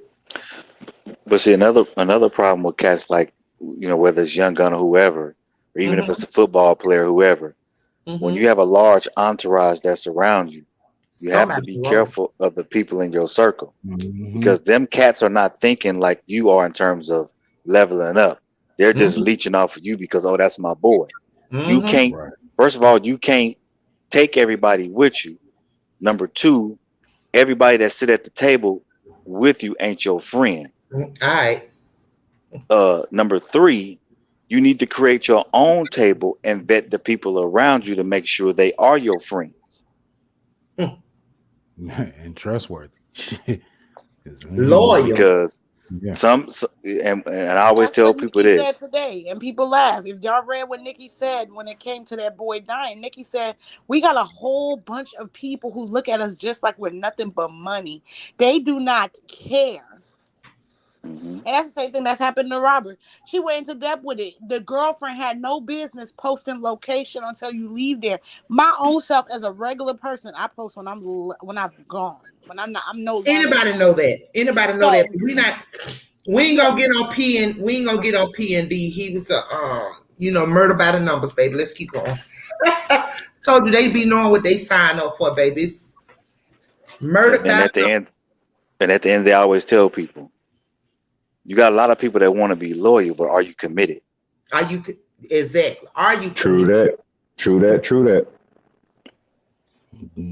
See, because loyalty, you can easily flip at the end of the day. When you committed to something, it's either going to be you by yourself or maybe 2 or 3 people, and that's it. Anything beyond that, you're looking for trouble. Facts. True that. Hey, I see that Corey said the government has proved he knew she was under 18 and that he intentionally made child porn. They can't really prove R. Kelly was in Georgia or the tape crossed state lines. So a lot of the government's evidence is just assumptions. Yeah, they didn't prove. They didn't. He said they proved what?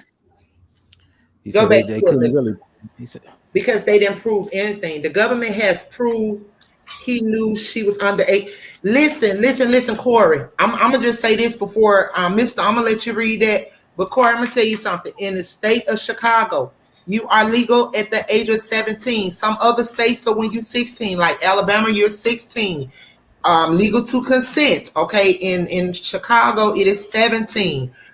So yes, she was old enough to consent. But go ahead and read that, Mister. He's just basically saying that he intentionally made child porn, that they can't really prove R. Kelly was in Georgia or the tape crossed state lines. So a lot of the government's evidence is just assumptions. So, I understand what he was saying on that, though. He's saying, man, basically, they didn't prove nothing. It's just assumptions. They didn't have nothing. They didn't have no hard evidence, man, that can prove that this man, made these tapes or that was him on the tapes or whatever. But mind you, R. Kelly didn't take anything across state lines, right? True. Right. Okay. Number two, the person that's supposed to be in the tape is about a young lady by the name of Atlanta Prado. So if you take Rashonda Landfair picture and put those two pictures side by side, and you take that depiction of the picture that they've been putting up, that ain't Rashonda Landfair. Number two. I got y'all. Keep going. So Number two. What man or woman is going to hold on to a child pornography tape for a long extended period of time, and at the same time go make copies of it, then go buy VHS tapes to make copies of it? No. Nobody I know. That's a no. Number four. Go ahead. Don't be stupid, because the Rotten Tomato was already proven in 2008, but everybody not paying attention. They're just basically going off, the sound. There was no audio from what I understood. So where did the sound come from? It was placed there. Mm-hmm. So in other words, it just sounds like a bunch of fuckery all the way around the table. Basically. There you go. But I'll go back. But I'll go back to the point where it said about the so-called minor in Georgia that's supposed to be underage, as you can see. Adelina. Bingo. Yep. Them cheekbones look very similar, don't they? Yes, sir. Mm-hmm. Booyaka, booyaka, booyaka, booyaka. Who is that? Miss Pryor, the one that's in the bed. Let's go, babe. Adelina Prado. That's her. Hey. Let's go, babe. Told y'all boss lady phones be on load over here, okay? Hey, J-Rock, isn't she the one that's supposed to be suing him in Minnesota in a civil case, right? I do believe so. Yes. Okay. Let the games begin. Mm-hmm. Yes. Here she go again. Yep. For the ones that couldn't see it. But see, if they try to bring that Minnesota case up, them pictures gonna wind up coming out. Yep. And then they're gonna be like, okay, wait a minute. So that was her. And plus, she was an adult. Exactly. 18. Exactly. Yes. Right. Full grown. Right. So she was a consenting adult anyway. So then when that comes up, then be like, wait a minute. But in the previous trial, y'all say that it was this woman. So then everybody gonna be asking questions like, so why did the other woman lie in the first trial saying that it was her when it was actually this chick? You want to know why she lied? Because they got some on her because they know damn well she can go to jail. But because she's pregnant, got a baby on the way, all bets are off. Even wow. Even with the video, you all, like the crease, the nose, everything is the exact same as Adelina, you all. The creasing, the nose, everything, even the petiteness of her. Okay, let's go. And I heard, and what I heard about her that her family might have been involved in some fraudulent PPP loans also. Yep. And the government knows about it. Yep. That's how they getting a lot of them though. Giving their ass them immunity deals. That's how they getting a lot of them. Snatching them on what they have done. Now, okay, so let me sit down with you. Okay, so we seen you did such and such and such and such. We have you right here what you did. So now what it is that we need you to do is, only way we'll grant you immunity and we'll make this go away if you. That's how they do. Yep. And also going back to the one when R. Kelly, and they would talk about, well, this woman was actually underage in Georgia, and she left from Atlanta to go to Minnesota for his concert. Sir Miguel, you mentioned it, and me and you kind of did the math. If she's 45 years old now, track 26 years from that, she wasn't 16, she was 19. 19. Exactly. Yes. So fully grown. So she was fully of age, and if that's the case, How you gonna leave and go take go to a concert to see R. Kelly and say, well, my brother's my best friend, but I told my brother, and your brother, I don't know if he's older or younger, whatever the case may be, but let's just say he might have been your older brother. You going to an R. Kelly concert, in the back of his mind, he know that there's gonna be a whole lot of women there, and you just think you're just gonna leave your, because number one, brothers are already gonna be protective of their sisters anyway. That's number one. Number two, he get a chance to keep an eye on you, but also get a chance to meet women at that concert, and you're gonna leave him at home. Don't think that's gonna happen. And especially if a limousine drive up, you think he ain't gonna try to get in it? Damn Skippy is. Everybody want a piece of this pie. Yeah. Hey, you got Ray saying, let me tell you, every day easy convinces make instant gratification, a attention high. That's Sir Miguel. I didn't quite understand that, Ray, but obviously, man, I think I understand a little bit, So he lost. But then, you got to come back in, man, and kind of make it make sense to us, man. Yeah, that's what I was saying. I was trying to catch it too when you was reading. I was like, okay, let me read between the lines.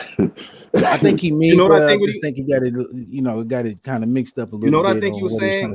I think he said. I think he meant to say easy convictions make instant gratifications. So they probably thought that they probably get an easy conviction from this R. Kelly case. Oh, okay. So then it would be gratification for everybody involved. So like I said before on one of the previous lives, that this is the type of case that makes or breaks careers. Facts. True that. Yeah. And also, and I said this, and I've said this on other platforms, and I'm not sure if I said it here, but I said for a while back that R. Kelly is also being used as an election tool and a political pawn. And that's what I say, because it's election year. Yes, I did. Try to make examples, man. During election years, right. I mean, look, wait till the president election come around, and you're gonna see how many people, man, gonna be in court. Man, please watch the RICO go down there hit 38 states before it hit the 50. Everybody gonna try to get in on it. I mean, all it's doing really is just showing us how quick hell, how we could let hell become a handbasket. And I mean, we living through pretty hell, man. And just the fact of just thinking about what we're talking about with his case, and just put that to the side and look at what our everyday life is.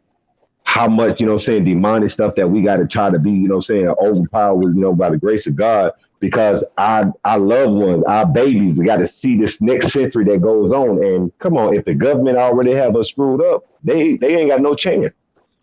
So if we don't doggone try to step up as a people, and and understand this concept, our kids are gonna die at an early age, man. And all this is, and then I apologize, my brother. I just want to say, just with this R. Kelly thing, man, the man getting railroad. I mean, bullshit after bullshit. Excuse my language. I know we have different people on this planet, and I want to respect everybody. But at the same time, all hit dogs got to holler sooner or later. And it's a lot of hit dogs, male and female, behind this man. This man is really getting railroad, destroyed, slandered. He done got robbed with his eyes wide open. You know what I'm saying? So, I mean, damn. When are the people going to do the right thing? Let's put it that way. We are part of our own demise, and I always state that, like, we are part of our own demise. Like, we rather get out here and, it's quite a few of us that's on this, R. Kelly, and, making sure that justice, he gets a accurate trial and everything is fair and honest. But however, we create our own demise. And what I mean by that is that everybody's too busy and too selfish to lend their brother, their sister a helping hand. You know what I mean? So that's just, that's just the way of the world that we're living in now. I heard someone state when I came back in, when he was like, if it's not, I think it was Tip, I'm really not sure. If it's not affecting my household, don't worry about it. The last I heard, it takes a village. That's what I grew up to know, that it takes a village. You know what I mean? So like I said, times have changed and is changing. Everybody's just selfish, and everybody, man, is become lovers of themselves. Where there's no more compassionate amongst my brethren or my sister. You know what I'm saying? So, but go ahead. I think it was Jay. Right. You all had something to say. Go ahead, man. Keep this in mind. Look at the last 2 years since COVID, and ask yourself how much money has the government and counties have lost because no one actually went to court for cases. I know for a fact, because guess what? My son's sitting at home still with an ankle monitor on his leg, and it's been 2 years. So do the math for all 50 states. That's a lot of money. Yeah, a lot of money. So you're trying to make up for $300 a month on a house arrest. Okay, you know what I'm saying? So 300 and then that's in the state of Georgia, right? Yeah. Man, shoot, we do them numbers there, we might be in the trillions. I'm telling you, I mean, it's just it's sad. 50,000 to get his ass out. Yeah, okay. I mean, all it is now is just it's a money generating thing. I mean, just look at everyday resources that we need now. Nothing went down, everything's going up, and then as it's going up, it's becoming a shortage. It's by design, Mr. Terry. It's all by design. You just can't get caught up in it. It's all by design. I told you they're constantly running test runs. Web test runs is next. You all got to be alert, open eyes, and being able to see through the spiritual realm when they are running a test run. Okay, they go from the internet to the lights to the everything. They've been going in on the people, and the people don't even realize it, on the gas, all of that. Yeah, they just do it how everybody's gonna react to it, But because think about this: your child missed a day of school. How much you think they miss per day? Oh, okay. Money wise. Oh, okay. 350, 450, somewhere around there. 500. Yeah, you know what I'm saying? 500. Yeah. No. So when you look at everything, it's about money, but it's the people that's being used as the mules. Yeah. Fact. Yeah. It's the pawns right there on the chessboard. Everything in the front must lay down. Mm-hmm. Because at the end of the day, if everybody was an entrepreneur, what happens? You only have a little. Exactly. But that's what they don't want, my brother. Because that's too much power. They have you know what I'm saying? Everything they want to touch, they want their hands in it. But hold on, there were, I don't mean to cut you off, Mr. Terry, but however, no, you good, bro. A year back, so many of us were birth entrepreneurs. You understand me? So many of us rise above as entrepreneurs. I have never in the history seen so many of us have and get businesses the way it were before this was just popped off then. You know what I'm saying? Everybody, True I'm just being honest, everybody was eating not too long ago, and so many of us, birth businesses, and it was a movement for us. But however, now we got a problem. Mm-hmm. Always, you know what I'm saying? Once they see that that elevation rise for us, it's always going to be a problem. They got to cut that middleman. They got to cut everything in the middle. I don't care if you got something at the top or at the bottom. Yeah, they want to destroy the middle class. They want to destroy the middle class. Yeah. Because God expect a lot of us to get businesses, man, during this pandemic. Definitely. And then, because at the same time, they know good and well, once we were going freelance, their money resources started going down. Ours went back up. So now it's time to get back to the chessboard. Who we need to knock off P3? And that's exactly what they do. They're using us as a chessboard. And a lot of people don't understand. Them pawns in the front, y'all going to have to lay down quick. They're going to be the first one to get knocked down. But if you don't understand, you know what I'm saying, anything about the government, I say the best thing about it, damn that phrase what they say. Don't let it hide in the book. Go read a book, man. Stop worrying about the internet and all this social media stuff. We need to go back to the basics, start reading them real knowledge of things and understand how this government really works. They're not for us. They never have been. They just the pawn. They the kings and queens back there, as they want to say, but they're only one high, and nobody can never step in his shoe. So let's go and get that straight. First and foremost, government ain't nobody better than the big man.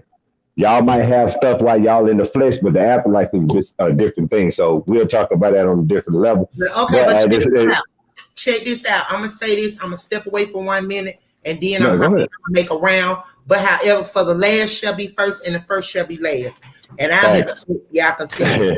True that. But yeah, I mean, but at the same time, I mean, it's sad to see that Kells had to, go back through the same ordeal once again, and then more slandering, more lies. So at the same time, man, I mean, I'm still a good supporter of R. Kelly. I mean, we all have, flaws that we need to, go back, but he didn't do all of this by himself. And it sounds to me, in the way the evidence is supporting, a lot of this shit he wasn't in. So make that make sense to me. You know what I mean? Yeah. Hey, Jerry, what was you speaking to Corey on that? Yeah, what I was saying was what was when Corey said some of the people now are starting to see that R. Kelly was telling the truth in the Gayle King interview. And what I told him, I said the ironic thing about it is they mocked in that he was mocked and ridiculed by so many people. I believe any rational person would have acted the same way he did for the most part. I mean, and let me touch on this, J-Rod. You're absolutely right. You know what's sad about it is people have this thing where that a man can't get emotional or he can't express himself. The man, if you look at it, you can damn near see into his soul. He was angry, he was hurt because he knew it was a lot of BS. And even when the way Gayle King was talking to him, she was basically saying he was guilty from jump.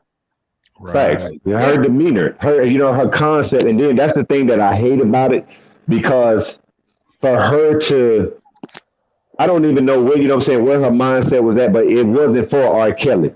This man is trying to give you an interview, like Chip said before. The man don't do interviews like that. So for him to actually put himself on this pedestal to try to tell something, about what he done found out and what's going on in his life, you got to give a man the benefit of the doubt. Damn right. If you ridicule me and I know I'm telling you the truth, then my voice is going to elevate so high. And I'm not here because I'm trying to let you know this is me. I'm trying to tell you I'm not doing all this. So he had a right to defend himself. And I hate with a passion that everybody is still so ponder about this damn video that tape. What's that? R. Kelly thing with all those victims. I hate that put that situation there, because now you got a lot of slayers on that. Oh, R. Kelly's like, it's two sides to every story, baby. Right. And see, the thing about it is you have to see the people, everybody talk about, well, he could have acted a different way. He could have did this, he could have did that. Look, this man has had this cloud over his head for the better part of 25 years. He's had this weight on him for 25 years. And even in the Gayle King interview, he said that I was not allowed to say nothing. I wanted to speak, but I was advised not to. Right. And he constantly said that he wanted to say something, but he could not.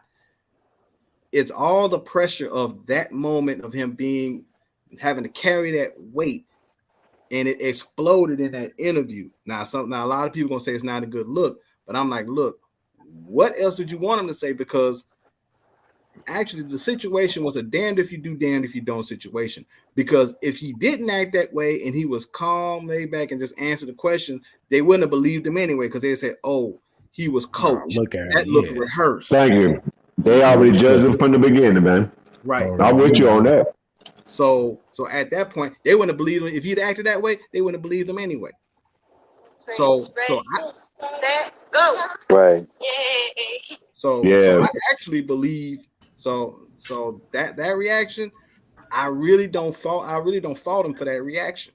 I really don't. Because to me, and see, you could tell in the interview that Gayle was being very chastised, was just chastised. Malicious. She was being malicious. Yeah, she was malicious. She was chastising him. And I heard that man Payne, like I just told you, J-Rock, Facts, J-Rock. I heard his pain. I heard the pain come from his soul. Soon as I watched it, I heard the pain from his soul. And he was trying to tell, listen, at that moment, family, when he was up there and he was like, he asked her, is that camera still on? Y'all didn't know that he was sending us a sign then. Yep. Now, make sure that camera, because I don't know what you're going to try to do to me and him. You get what I'm saying? Like, I heard the pain and agony in him. You know what I'm saying? So it was just I seen it.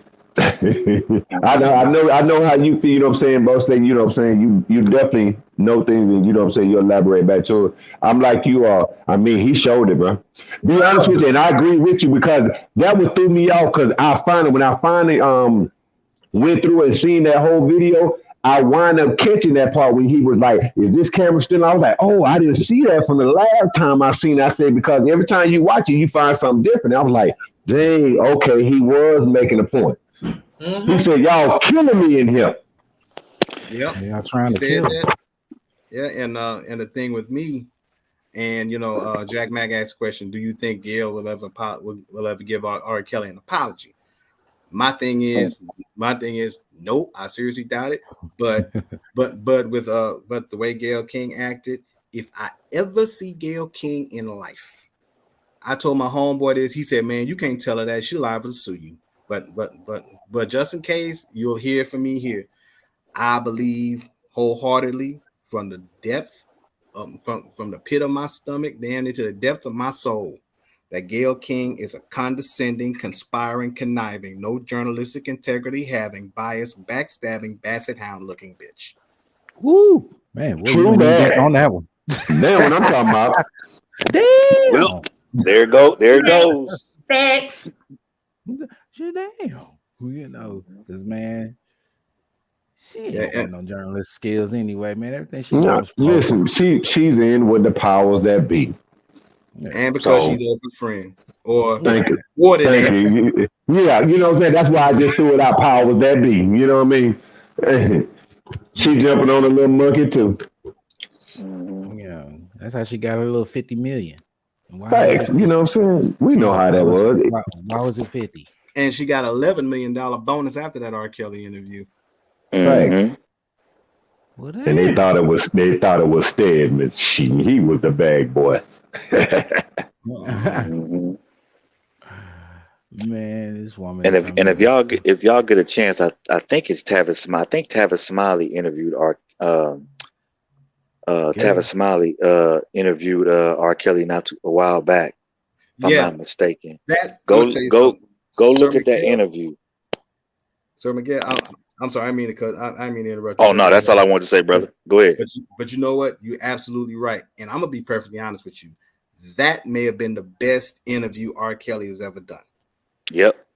Because Tavis Smiley really allowed R. Kelly to tell his story. Thank you, J-Rock. Exactly. And he just came into key moments, like from his book, because he was addressing his book Solar Coaster. Exactly. He wanted to do the key moments of that, and he let R. Kelly express himself in that interview, and was very, very, very, very detailed, and even his work with Michael Jackson, how that turned out. It was really the best interview I've ever seen that R. Kelly has ever done. And Tavis Smiley. Yep. And I'll be perfect. I want to ask you a question. I didn't mean to cut you off, my brother. I just want to ask you this question. After that happened, what happened to Tavis Smiley? Tavis Smiley got hit with allegations too. Listen, big dog. That's what get me though. They do not want nobody to let the person be that person. The industry and how the media and all kind of stuff. You can't be yourself. The only way you can be yourself is the police out there got you on TV. They arrest you. That's the only way you can be yourself. But as far as for him doing it, and I agree with you 100%. I didn't get a chance to see the whole thing, but since you mentioned it, I'm gonna go back and do it too. Because after that, what happened? Because I was wondering, because my mom was a big Tavis fan. She watched all these like news reports telling me, I was like, Mom, I don't really want to hear all that. So I just happened to just chop it up with her one day and sat down. I was like, okay, this brother he asked great questions. Because he want, everybody to get to understand it's two sides to every story. And when he did that, that man just fell off. And I was like, man, look how they treated that man. Just for him trying to just let this man have a voice, have an opinion. Only everybody want to judge him from this court case. Come on, man. Yeah, and to me, to be perfectly honest with you, whenever R. Kelly get through with this, Tavis Smiley should be the one to do that exclusive. Because exactly. Especially that would be nice. Especially after what Tavis Smiley has gone through, I believe that they will be able to help each other because Tavis would have a more understanding and more compassion to R. Kelly because he actually went through the similar thing, so he actually understands. He gets it. True that. So if I was on that team, I was straight up. I said, "Yo, Tavis, you gonna be the one to have the interview. Damn, everybody else on mainstream media ain't nobody else getting this. You gonna be the first." And not only that, J-Rock, and what's sweet about Tavis Smiley, him and Prince was best friends. That too. I saw a little clip of that interview when he talked about Prince. Yeah, Prince told him to own it all. So he has the only radio station, I think either west of the Mississippi, that's black owned 100%. Now he's getting ready. He's getting ready to go into distribution. It's called KBLA, and most of the people that work for him are black people. But I say that to say this: when Tavis Smiley went through what he went through, nobody didn't think he was gonna come back. But he owns 100% of his brand, his name, and that station here in LA. Wow, look at God though. But I mean, at the same time, he went there, he laid low. I mean, sometimes, when folks come at you like that, and then what I liked about it, he didn't really say too much on it. He just took him and his family, laid low, regrouped, and when he came out, he started busting heads. Cause I was like, damn, and he looked good. I was like, damn, that brother keeping himself up, man. I was like, that's what I'm talking about. Even getting hit that hard. But the thing about it is, man, you can't stop God's kids. When God has his hands on you, baby boy, you know what I'm saying? Nothing can, intervene with that. And people have to understand, R. Kelly was the chosen one for R&B, pop, to fuck with all you artists that are out here now. But since y'all want to throw the rock to hide your hand, hopefully this God just showing them now it's time for you to separate yourself, my brother, after this is over with. I understand you got to make your music and get your money because I know he going to come out raw. He going to come out. I know the nigga have a triple CD if you do. So, but he got a story to tell. And we are, the people that's on the outside looking in, instead of just trying to judge the man, what if it was you? What if it was one of your kids, one of your sons, one of your nephews? You know what I'm saying? I mean, how would you feel about it? Just don't look at the man and all these female victims. Okay, yeah, they was victims of whatever circumstances they allegedly said that took place, but looks to me like I was down for the bread. But just think about, let's just outweigh the whole situation. What if it was your son? Yeah. What if it was your grand, your uncle, somebody like that? So don't condemn nobody until you find the facts. And what I've seen now, y'all don't have no facts on this case. Y'all need to go on the free R. Kelly. No, they don't. Agree. No, they don't. Especially, like you said, nephews, sons, cousins, grandsons, whatever the case may be. And also, let's also keep in mind that if they get lied on, because lies can get you killed. And if you don't think so, ask the late Merlin Santana. Because after what happened with him, if nothing else, that should really let you know how serious these allegations could actually do. They can't only have you locked up; they can actually have you 6 feet deep. Facts, man. I mean, people don't understand the power they have, man. I mean, I don't get, I do get it because we had a demonic war that we're embarked in of this new journey. Us, our grandparents, our kids, everybody out there. But at the same time, we have to look at this situation and we got to weigh it out, man. Don't let, what media, what everybody else say. Look at the facts, do like we doing. We researching, putting 2 and 2 together, knowing, okay, a snake when you see a snake. And at the same time, a bunch of y'all snakes, man. all this old stuff back with sparking all kind of shit. I said, all y'all mother came back on this TV looking like asses, trying to tell a lie on top of another lie on top of another. Now, I'm glad they didn't have let Kelly talk no more. Now he really get a chance to hear and see the lies, and I think that's where BOJEAN, what you call a boss lady? What you call R. Kelly attorney? Gladiator. Gladiator. That's why she said, I don't want you to talk, but I want you to hear what everybody has to say about you. And at the same time, Robert has some hella fire. He done dropped his head. He done shook his head. His demeanor, man, just look at his face. Every time somebody got up there was like, how the fuck can you do this to me? And all I did for y'all. Man, and he's like, wow. And I got to sit here and look at y'all. And all the bread, you know what I'm saying, and steaks and ribs and shit I done put on y'all table, caviar, champagne. But I'm the bad one? I'm the monster? Come on, man. Make it make sense, man. Absolutely. No disagreement for me. I'm gonna say this, and I'm gonna step off this live tonight, but I want everybody to remember: life and death is in the power of the tongue. Amen. That particular scripture wouldn't be put in the Bible for no reason. God put it there for a reason. What you speak and what you say will come true. I'm a witness. Whether good, bad, or indifferent. But also remember this: in the word generation, the word gene is in there. So things can be passed down through your genes and through your generation. Keep in mind, each generation has to go through something in order for it to see the light. Until then, keep in mind who you serve, because you can only serve one master, not two. Amen. And the word don't lie. As we go through this transition, as I said yesterday, God is remolding and rebranding R. Kelly to the man Robert Sylvester Kelly that he needs him to be, to serve and use for his purpose, for other people to see that God can use anybody or anyone for his purpose. His will shall be done through R. Kelly, not only for R. Kelly's life, but for somebody else who has walked in the same shoes that R. Kelly has walked in. Set him free, because he is free. Yes. True that. He is free indeed. And with that being said, ladies and gentlemen, much respect to you all. Thank you again for having me on the panel. You all have a great evening, and always remember, you have the victory, and all things are possible.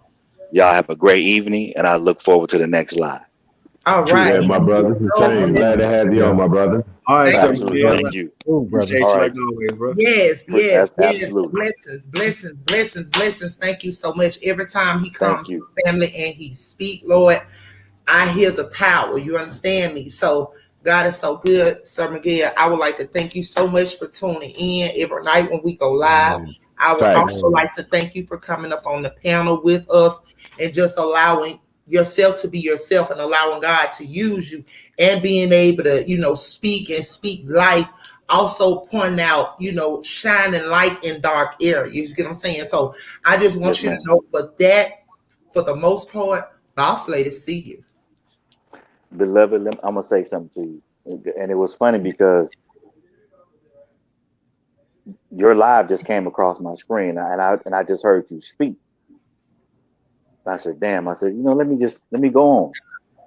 Mm-hmm. So the Spirit had led me in a direction that I need to go in, because, and J-Rock have heard me say this before, and J-Rock even said it, having these types of panels and discussions not only bring a freshness, but it brings out positive change, and it helps people understand that, guess what?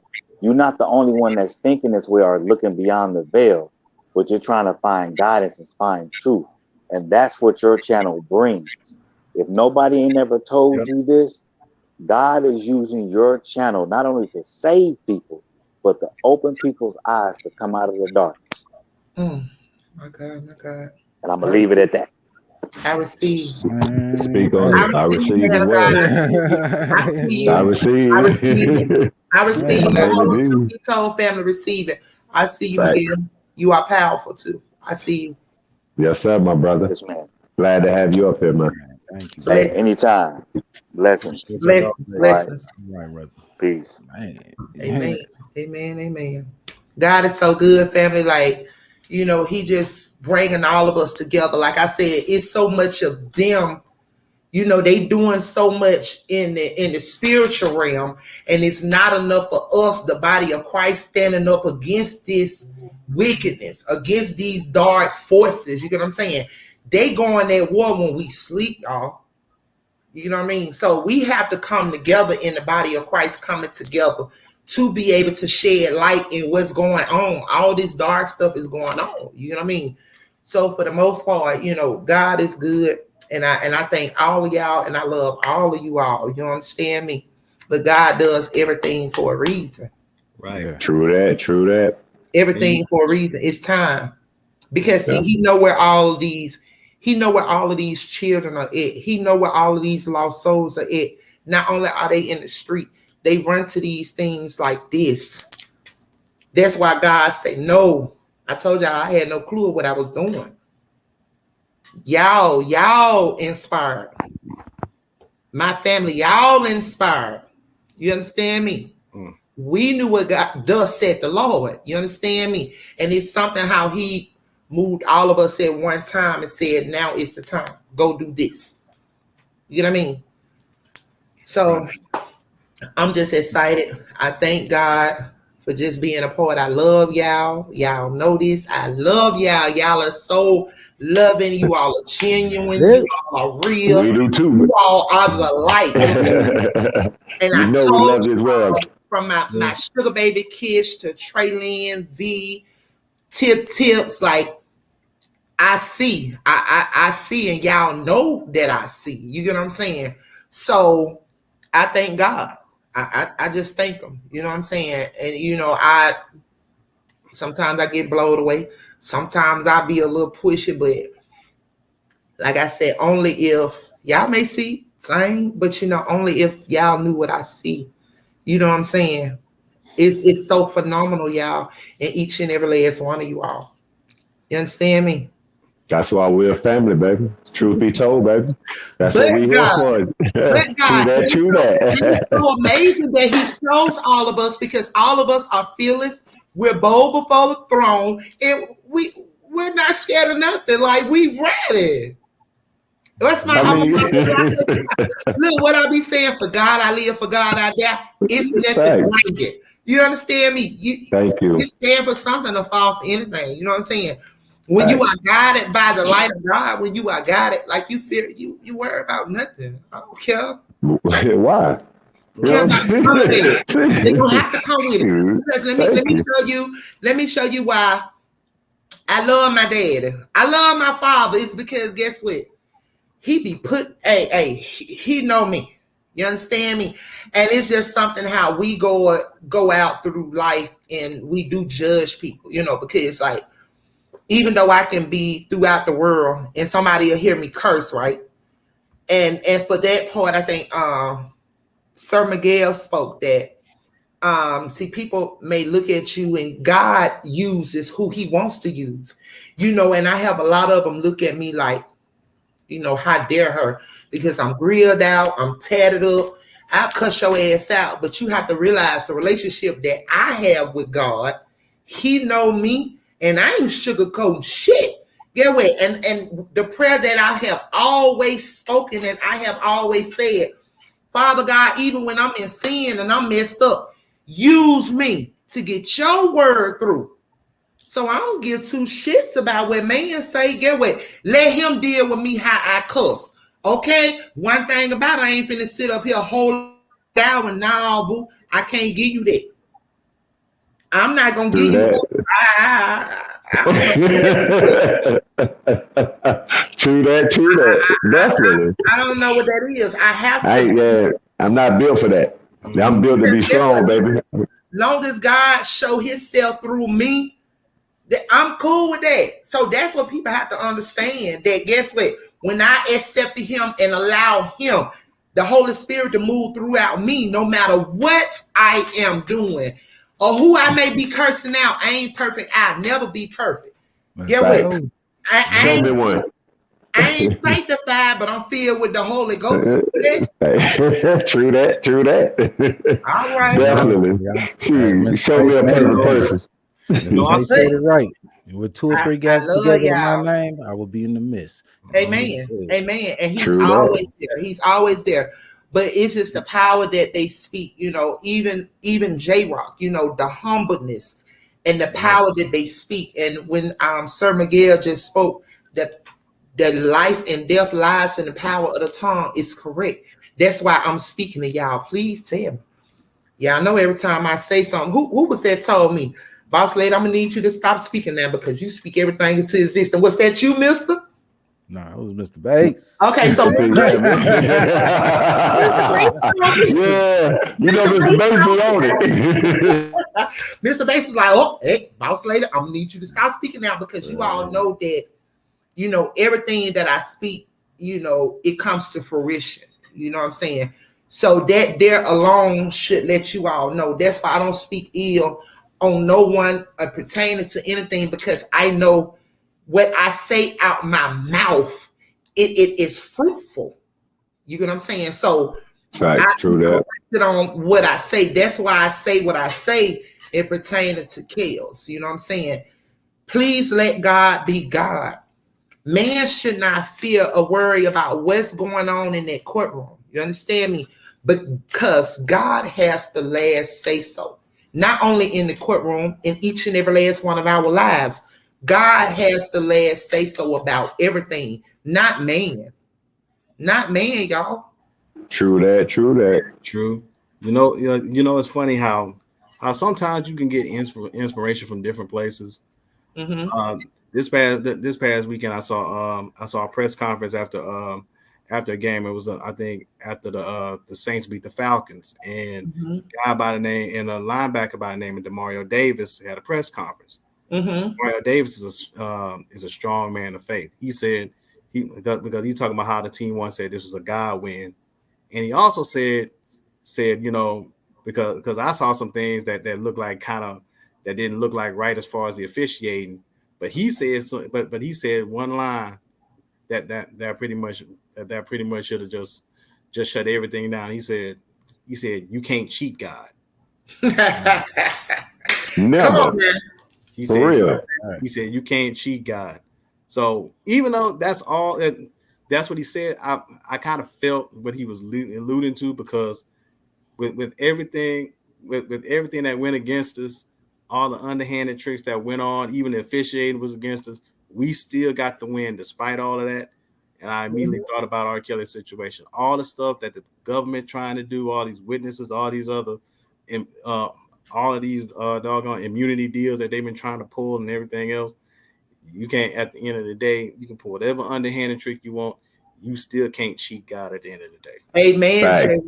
Amen. He the best chess player in the world. What they say, look, he sits high and look low. He looks low. Come on now. He make everything move on the chessboard. Absolutely. Who can do that? But hold on now. They gotta bow down to him. You understand? They gotta submit. They gotta submit. Listen here, baby. Have you ever been in the presence of a demon, baby? And when you speak, it gotta bow down. It gotta bow down. Yeah. Man, you gotta know your place. Every last one of them, even Judge Liebenweber, hey, they gotta bow down. Hey, trust God, child. That's love. Trust God. Okay? Yep. Trust God and know that He is God, and let God be God. Okay? Let God be God. Tips. I need you to go to sleep and sleep good tonight, baby. And just know your boy, he good over there. I got you. I know she be so worried. Yeah, He good. Don't worry about it, baby. Don't worry about it. Okay? It ain't the leg shaking. I haven't known Tips long, but she be going off like hell, boy. When it come to your boy Kels, I get it. Yes, look at if you want Tip to come up on there, all right, speak wrong. Yeah, she back there listening now. So listen, y'all. So we got Miss Michelle Nolan. Yes, Lord. You got that right, my girl V. Look, Michelle Nolan said, girl, hush. Truth be told, baby. Truth be told. With all your heart. Love you, kids. Okay, so Corey, here go Corey, y'all. Good night, home jury.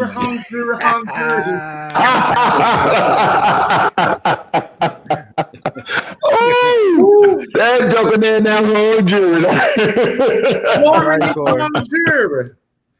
Hung jury. Corey, I can't wait now. Guess what? You gonna get your butt up here and do this leg shaking. You understand me, sir? You gonna get right on up here on the panel and do this leg shaking, okay?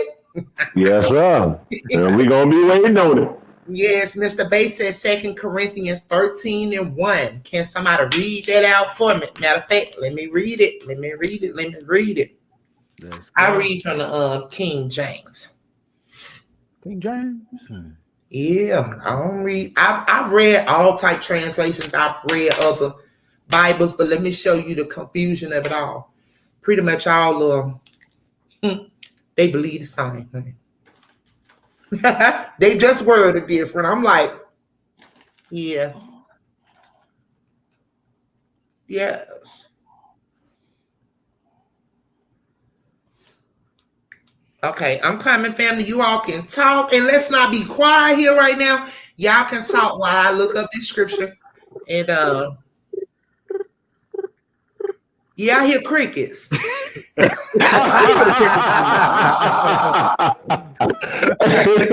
was you, mister. Yeah, everybody waiting on that. But you know, I mean, and that's one of the biggest thing about it. You know, we're not just on this R. Kelly case, you know what I'm saying? Because at the same time, it just brings some enlightenment to us that we, you know, that's why we can speak on the back end more deep and you know what I'm saying, and speak about, you know, how God's work, because all of this is God's plan. Amen. You know, regardless at the same time, so you can't disenounce that. But at the same time, you got to know how to have the conversation, but then reflect back. But you got to, you know what I'm saying, think outside the box. Because a lot of stuff we got to do now, we got to think outside the box 10 times forward. We can't stay in the same stagnated box that we're in as people. And then you see, like you said, even the ones that got millions and millions of dollars, they ain't shit. Right now, R. Kelly look like a Section 8 nigga with no money. But he got plenty of bread. That goes to show you that, listen, like, money is nothing, y'all. Like money, it means nothing. Like, you're just comfortable to have it, but more money, more problems. However, I want my riches from heaven, y'all, if y'all understand what I mean. Get what? Them rubies, them diamonds, and all that there, that's worth more than them. I'm talking about the rubies, diamonds, gold, that's worth more than, you know, that old paper dollar. Earth, you know what I mean? So right. Y'all will get what I meant a little later, you know, but yeah, I know, I got what you're saying. Cause like you said, with the same time, don't get me wrong, you know, we need money for our necessity needs and all kind of stuff like that, you know what I mean? Everyday lifestyle. But at the same time, I don't cherish no dollar bill. You know, I don't give a damn if I had $1 million in front of me. I'd rather have my life more than that money, because that money will definitely bring me more problems. Facts. And believe it or not, Mr. Terry, man made money. God didn't make that.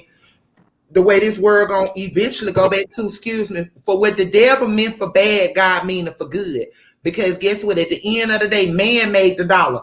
God didn't make that. Guess what? However, God wanted us to be like exchanger. Like, you remember how we used to do growing up? Like, you come to my house and get some sugar. I got some flour. Like, that's how we was. You remember those days?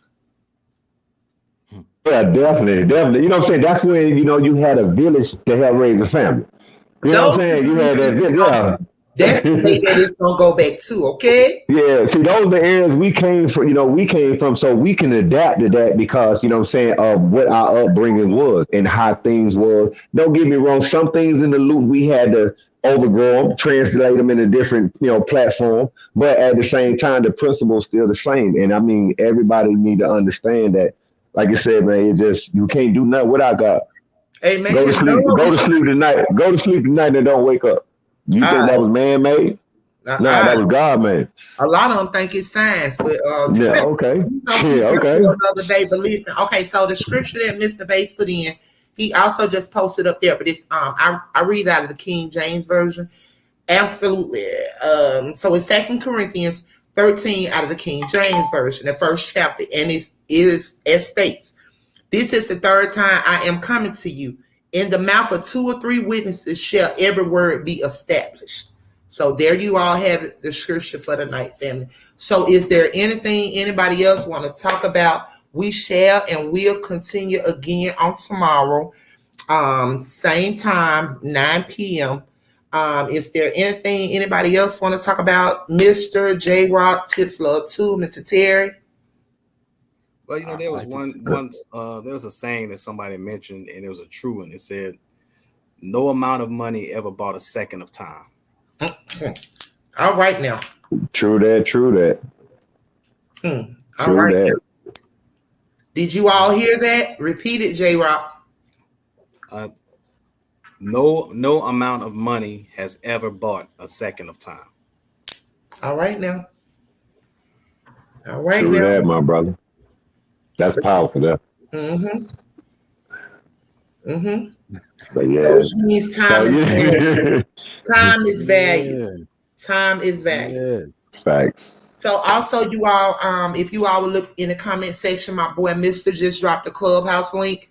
If you all would like to, if you all have Clubhouse, or if you all do not have Clubhouse, you all can download the link and come in. You all will see Boss Lady in the real game in the Clubhouse. However, we talk about rkelly and just talk about everyday life.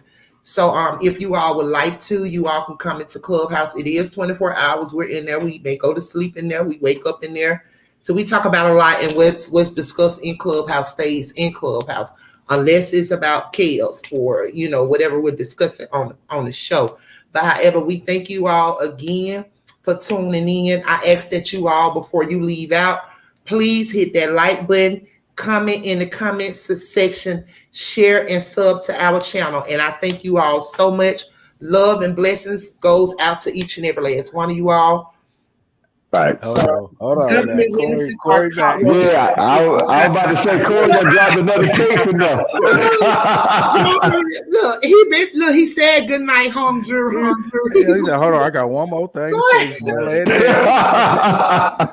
Okay, so Corey said government witnesses are cockroaches. No show tomorrow. Yes, they are cockroaches. Cockroaches, you gotta pull the whole soup out, Corey. So once again, family, Truth Be Told TV family, we all thank you all for tuning in another night. Blessings to you and your family. We ask that you tune in again on tomorrow for another day to see what took place in the courtroom. We love you all. Y'all have a blessed night, and thank you all for tuning in. Yep. Thanks to everyone on the panel. My guy, Mr. My guy, J Rock. My girl Tips Love, my guy Terry. I thank you all so much. Love and blessings and peace out to all of you all. Thank you all so much. Thank you. We love y'all as well. Thank you for tuning in to Truth Be Told. Love y'all.